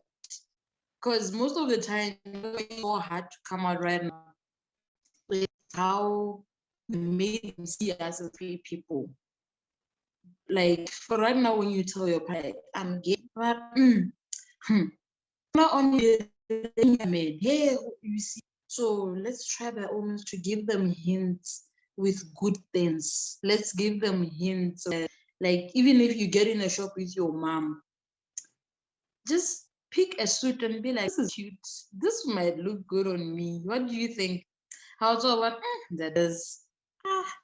I can do chores putting on a dress. How am I going to run if you tell me to grab something at the shop for you, putting on a dress? Like, Rima, really? Then, like, don't. Yes. I'll tell you more on the socials. But that's what I have to say. Thanks, Gigi. That was really funny. No, don't go yet, because there's another question for you, which is, Gigi, do you ever wish you did anything differently when you came out? Seems like there's a theme right now about coming out. Honestly, I wish I had done things different, because I had smiling. It wasn't fun having to adjust to the fact that now I'm ready. So without my family, no Sunday dinners, no Saturday nights, no helping yourself with schoolwork, homework. So I really wish that I had just waited, gotten successful at an early age, that I would already like know the feeling of being alone. Because being disowned without even a bed, it's rough. It's tough. So I really wish that I could have at least waited a little longer and I dropped a bombshell on them, or I could have said it in, I don't know, but I just wish there have been another way that I could have told them about that would get them to change away. I don't get all, I didn't use the right Bible verse or what, but I just really had one sweet story of coming up, because but right now, I would say I'm happy that I did come out. Staying true to I am, no, because I finally got to know the side that I never knew my mom had, because we grew up knowing that, you not just play around with Khadid, that's my mom's name. Like, that if at all you need a parent discipline a child, my mom is the person. So we were all scared of that. Even me, all her kids, we knew that this one is the disciplinary committee of the family. So after moving out, I got to realize that she's sweet. I got to know that she loves me more than anything on this world. Just the fact that when family were like, okay, now this is where you have to live. Just the fact that she stood up and be like, okay, if my kid leaves, I am leaving. And trust me, that's the best thing to see ever. So I would say I'm really, really happy that I finally came out, because I got to know more about my mom. And the fact that she got to be part of the active movement for queer rights, she advocated for our rights, help us talk to pastors and bishops and tell them, no, these are our kids, don't accept them. So that I'm really happy that finding out, though it wasn't that big. Yes, I won't lie. So yep, that's it. Thank you so much, Gigi. yeah, so I guess the advice that comes out of this is be brave, be true to who you are, drop lots of hints. Um, yeah, and wait until you're ready, I guess. I think that's also important. Wait until you're ready, like truly, truly ready. I think you'll know when you are ready. Thanks everyone for sharing. Okay, we've got 1, 2, 3, and 4 more questions, and then, okay, so this is the end. I am closing the questions now. Yes, so this question that goes out to all the creators, what was the inspiration behind your stories? And then I'm just kind of going to bounce off of that question and lead into another question, which asks,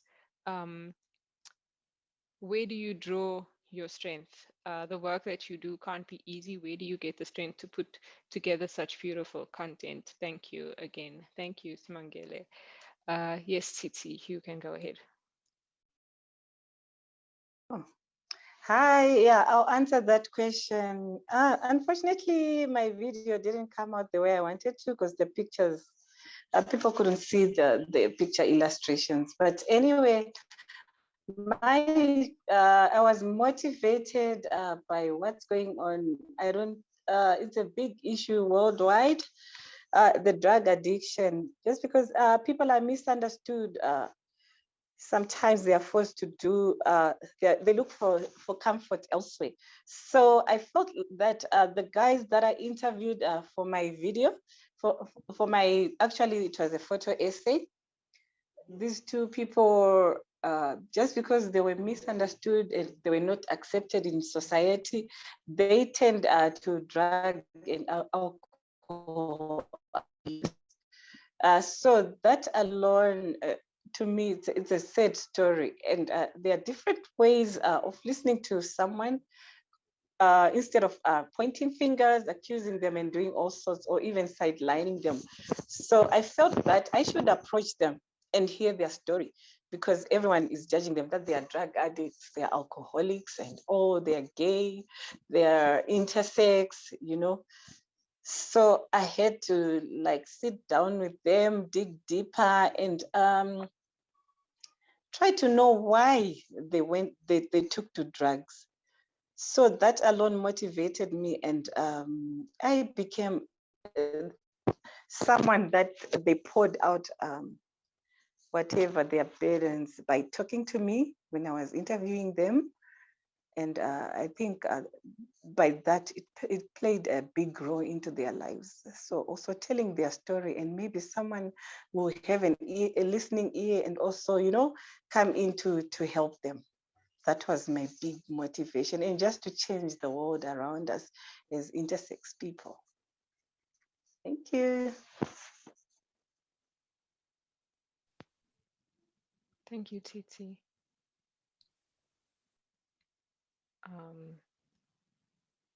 Anyone else? I think I'm gonna ask Ida and Jay maybe to share your inspiration behind your story, and also the follow-up question, where do you draw your strength?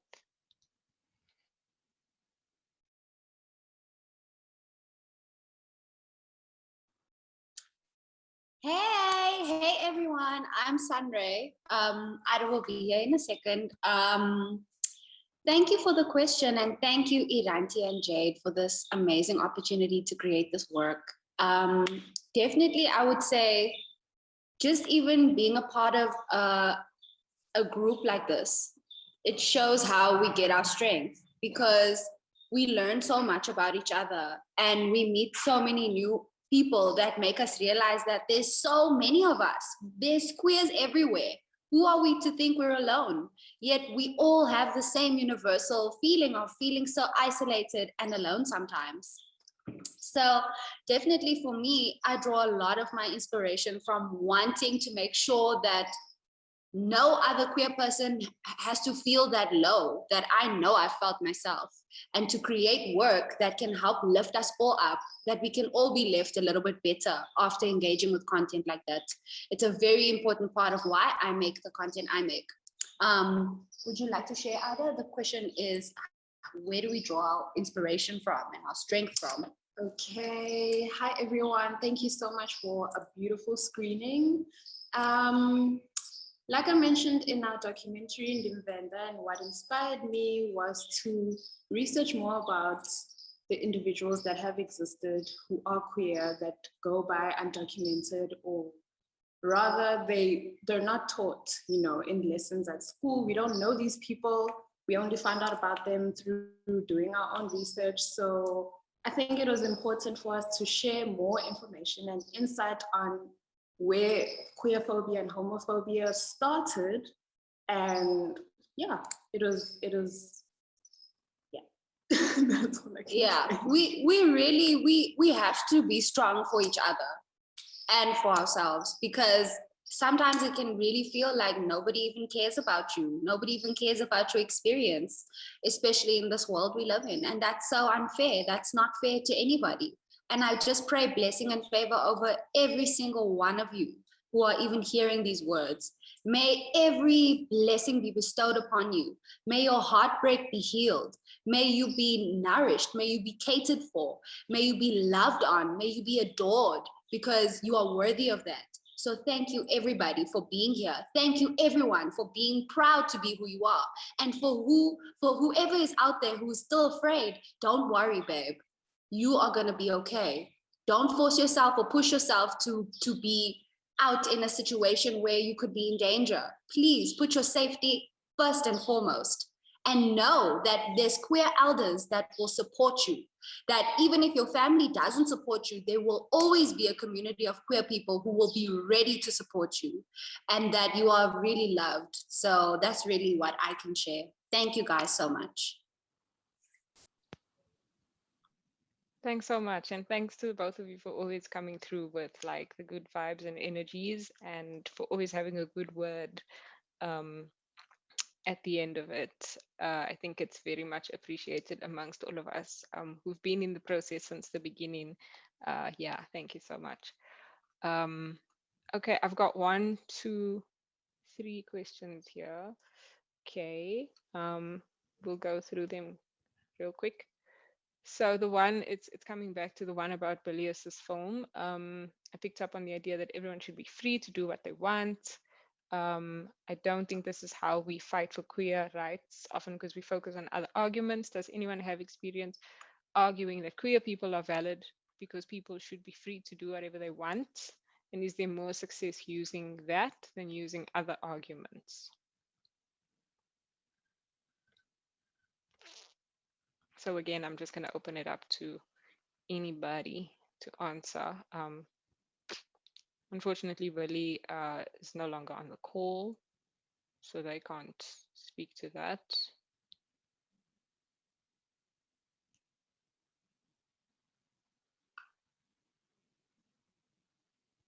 Anybody?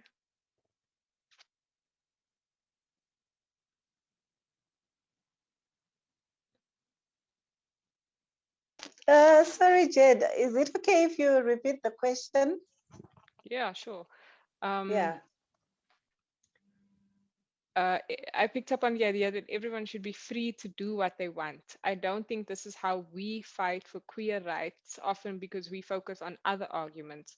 Does anyone experience arguing that queer people are valid because people should be free to do whatever they want? And is there more success using that than other arguments?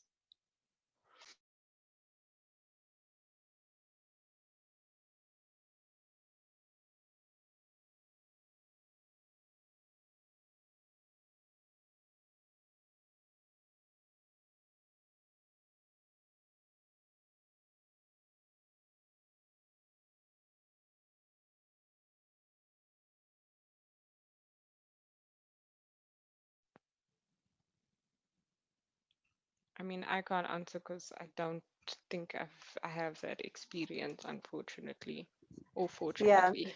yeah, me too. I can't answer that. Sure. Okay. Maybe none of us have had that experience. Maybe you can post this like on any of our social medias, and then maybe we can have a little social media engagement around I this. think I can answer Kenwell that. Julius. Okay.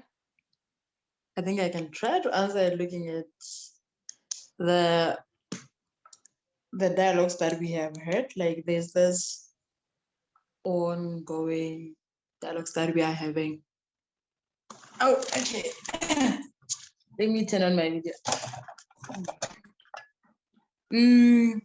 There are those dialogues that we are having with religious leaders in partnership with team, and we are arguing every day with whether it's biblical to be gay, to be lesbian, to be non-binary, whether it's even human to be binary. I have been in so many arguments regarding both the gender identity and the sexual orientations, where you get like most of the things that are always used on this arguments always quotes from the Bible, and the famous one that we all know, Sodom and Gomorrah, and our traditions and our cultures.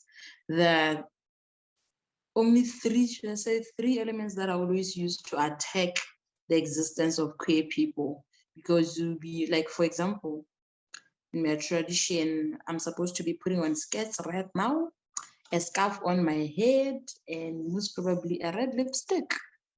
So I have gotten in, let's say, arguments with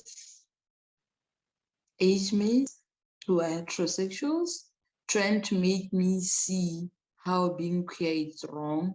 And what I can just say is, just like Jed said, just like Jay, not you, Jay, just like Ray J has said, like, put your safety first.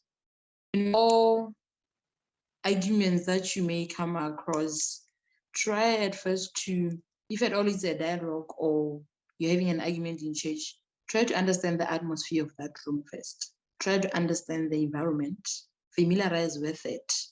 Don't just storm into the argument and be like, I'm queer and there's nothing you can do about it. We see what is happening to our fellow queers daily. We are losing lives and some are being hospitalized. So what I can say is, if at all you find yourself in those arguments trying to defend queerness, try by all means to be respectful, even if they come off as attacking. Don't be extremely defensive. Make them, like, try to get them to understand.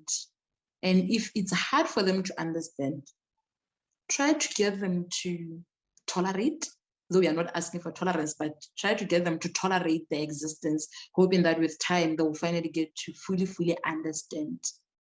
Like, I've been in arguments, yes, but I'm fortunate to still be here because all these arguments that I've been part of are mostly in safe spaces. Like I said, the dialogues which are being held by LEGABIBO in partnership with Jim. So if you find yourself in any argument, mostly like the one that Bilas has streamed there, understand the atmosphere of the room, get to know the people, not really like be friends with them beyond that. No, just try to figure out the emotions right there from everything that they say, because you can just tell from, like, you can tell right now that I'm happy and I can attack you. And you can tell that Jade right now might attack you because they're serious. So try to understand those things before you get in any argument defending our queerness. That's all. Thank you. Thank you so much, Gigi. I think that was really good response. Very helpful also. Yeah, thank you very much for sharing. Okay, so now these last two questions, and they are actually quite intense, but let's see how we go. My question is, how do I go about my life torn in between wanting to be myself and also trying to fit in society, having come from a country that does not support or legalize LGBTQ rights? I want to love and to be loved, but I can't because everyone is hiding for fear of prosecution. Yeah, that one is like super hectic. Maybe I could ask. Oh no, they're gone. Cleo, maybe I could ask you, and love more, yay. Okay, awesome, love more. You can go ahead. First of all, I apologize profusely because I can't turn on my camera because my electricity is gone right now and I'm in the dark.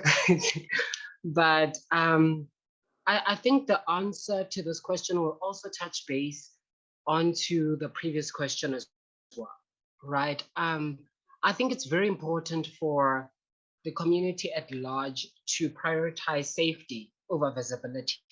I think a lot of people have placed the LGBT community, or rather the queer community as a whole, in a pedestal of visibility. And one thing that I can firmly and irrevocably speak on is that visibility does not necessarily equate to justice, right? We talk about things like representation and all these things, you know, because the other person, the other child from next door who's trying to figure out, you know, who they are, they're able to, you know, mirror themselves from you, right? And that's all good and well until you are put in a position like just to jump on Gigi's train. It's a thing of being able to read the room. I think that's very important, to read the room. So when it comes to the second question of, can you kindly please just repeat the question, Jade? My train of thought is going.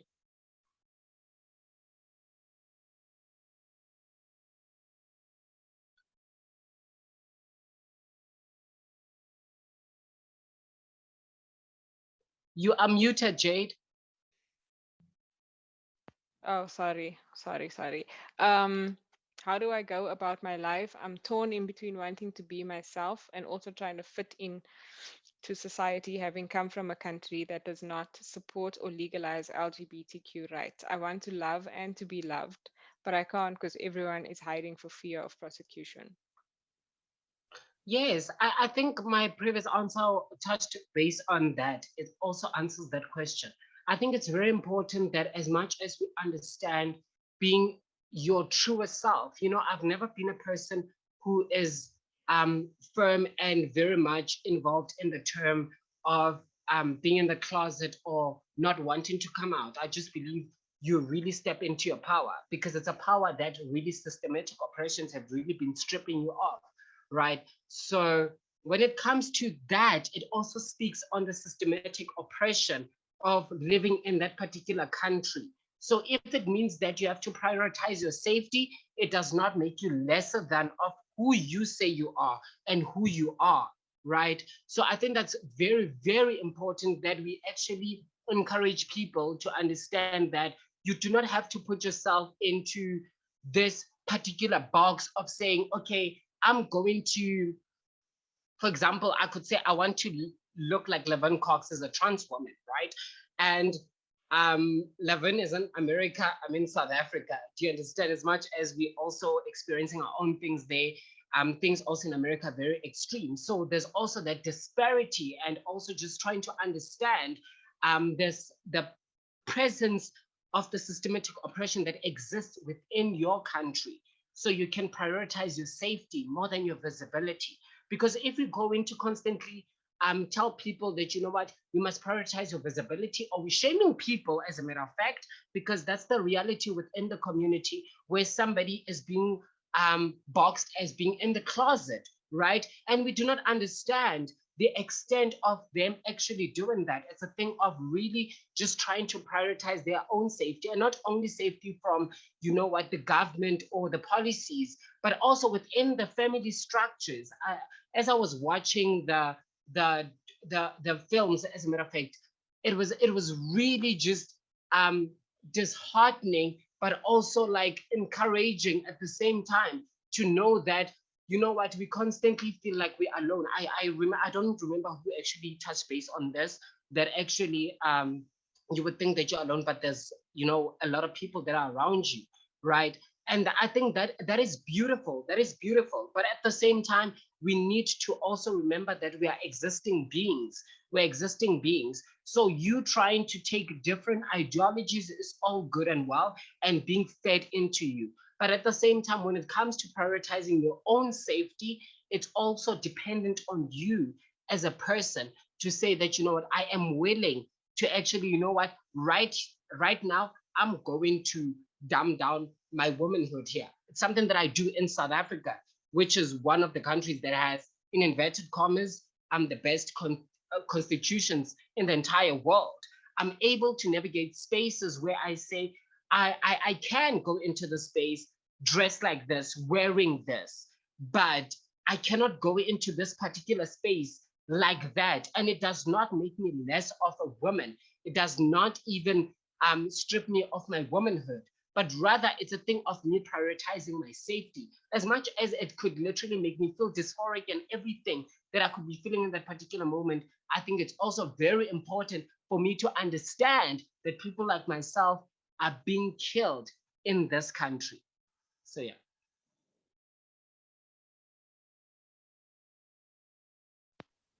Thank you so much, Love More. Titi, yes, I see your Yes, hand I and you can. wanted to add on a bit. I also wanted to say that yes, oh, I just wanted to say that your safety is your number one priority.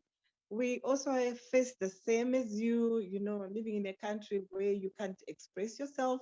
But we all know that everyone is living in a glass closet because the world can see who you are, but you cannot express yourself.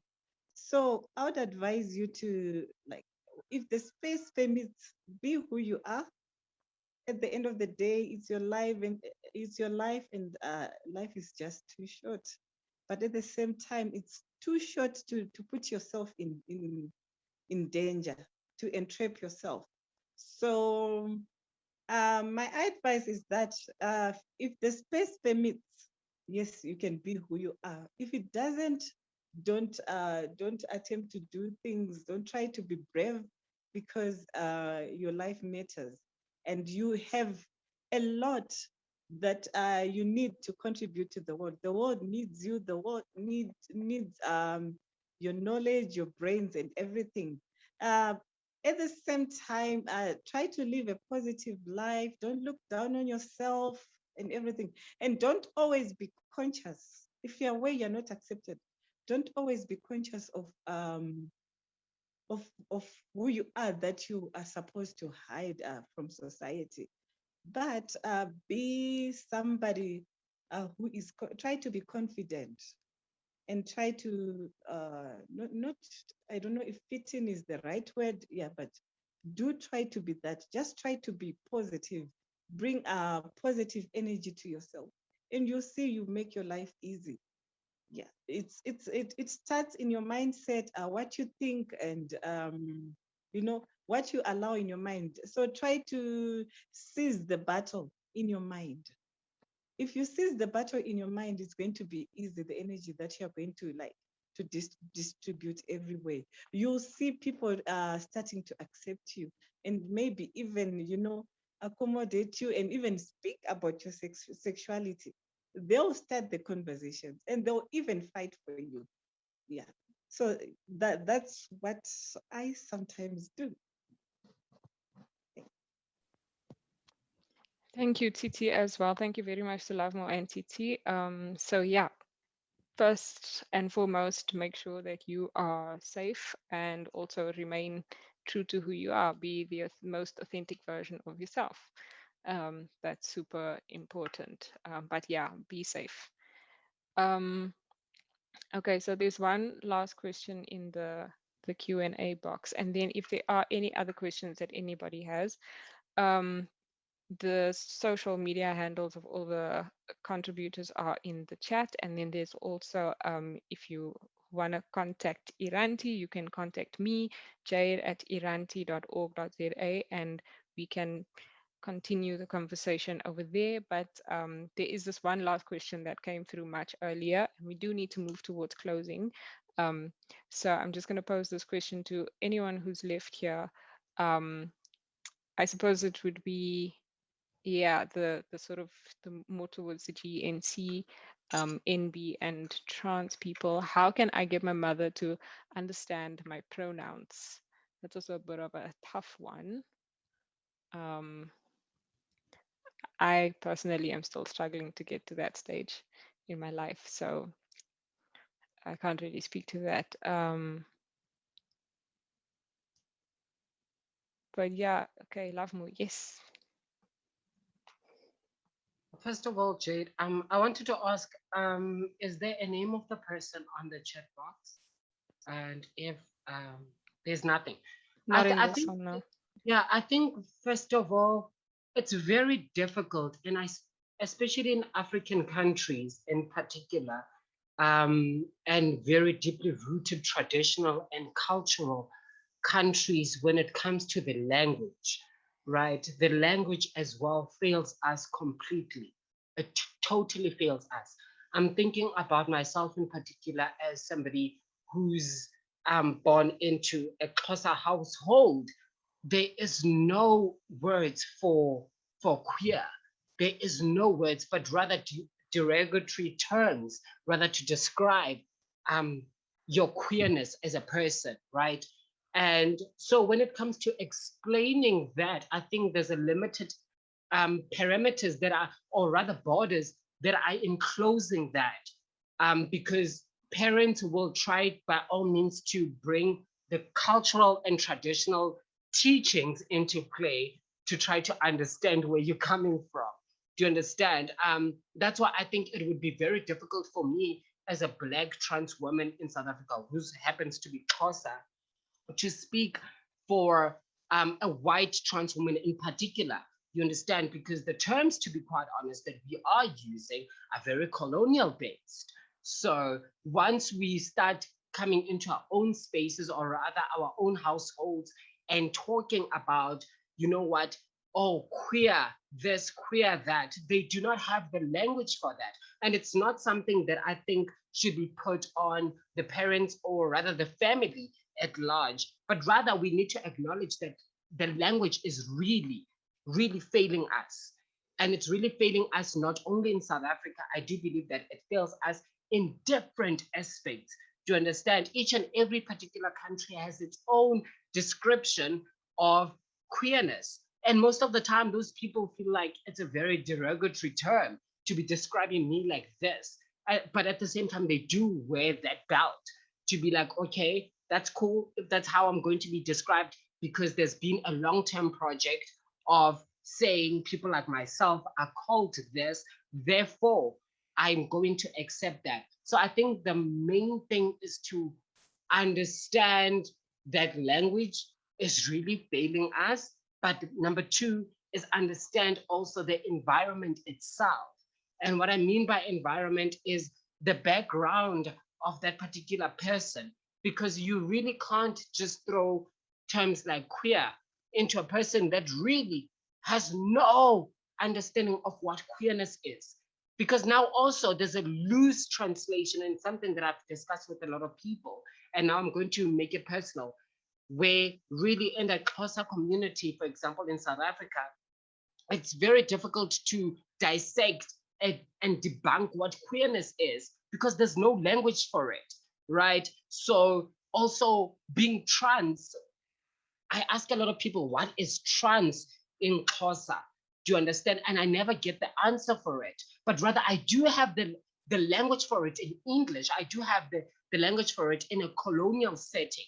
And for me, that weighs heavily on me, because when I start talking to people that are close to me, or rather that are of the same cultural background, it's very difficult to try to explain. And it's also just the term explaining, trying to explain my humanhood in general is also weighing heavily on me. You understand? Because there's like literally different people that exist within different cultures and traditions. So I think, yeah, the language parameters actually do play a huge role. No, I think you're very right, Love More. It is there are language issues and context issues and cultural issues and everything that goes into it. And aside from that, it's also just like the general like understanding of yeah, pronouns and what they actually are, which is already quite complex even within the queer community sometimes. But yeah, I guess it's also a slow process that would take time to get your mom to kind of, you know, like get it, I guess. Yeah, so I guess like just also take your time and figure things out and don't rush the process because it'll probably take a really long time anyway. Um, all right, so that's it for the questions. And thank you so much once again to everybody. Thanks to everyone who's joined and to everyone who's still here. Thank you for staying on like 30 minutes later than we had intended to. So in closing, I just want to basically say thank you, to firstly the contributors who were part of this process. Thank you so much to all of you who were so dedicated and put so much effort and love into the work that you have created. Like literally, this wouldn't have happened if you weren't involved in it. So thanks. And then also to the coaches who were involved in this whole process. So that's, I'm going to name you guys out loud. Mahano Mamabolo, Zawi Black, Rumana Akub, Gugu Mandla, Paula Frey. Thank you so much for, coming through and sitting with everybody and teaching us so many amazing brand new things. And I hope that you are also proud of yourselves from seeing the what has come out of the entire process and from the stuff that you taught to us. And then, of course, to my Iranti team, my Iranti family, for the support over the last few months, for pushing us, to get this going and to get it done. To Frey Intermedia and Tombi, who has helped me so much in planning this event today and pulling it all together. For screening all the forms and everything. I literally would not have been able to do it if you had not stepped in. So thank you. To the donors, RFSL, if you are still on the call, thank you so much for joining and thank you for always being supportive of the work that Iranti does. And then, of course, to those who've joined us virtually, who are our friends, our family, our chosen family, and our colleagues, for just also being the support systems that you are. Thank you very much. Final closing note is that we are going to be posting all of these films onto Iranti's YouTube channel and also on the other partner organizations' YouTube channels. That is LEGABIBO, Wings to Transcend Namibia, Ivy Foundation, and Treat, and Intersex South Africa. So you'll probably find these films there and also on each of the contributors' social media. As I said again, their handles are in the chat. So copy paste them real quick so that you have them. Yeah, if you have any follow-up questions, as I said, you can also contact me. My email address is jade, Jade, @iranti.org.za. And that is the end. That is the end. Thank you so much, everybody. Thank you. Have a good night. You're an amazing. Bye. Bye-bye, Jade. Bye. Bye. Bye.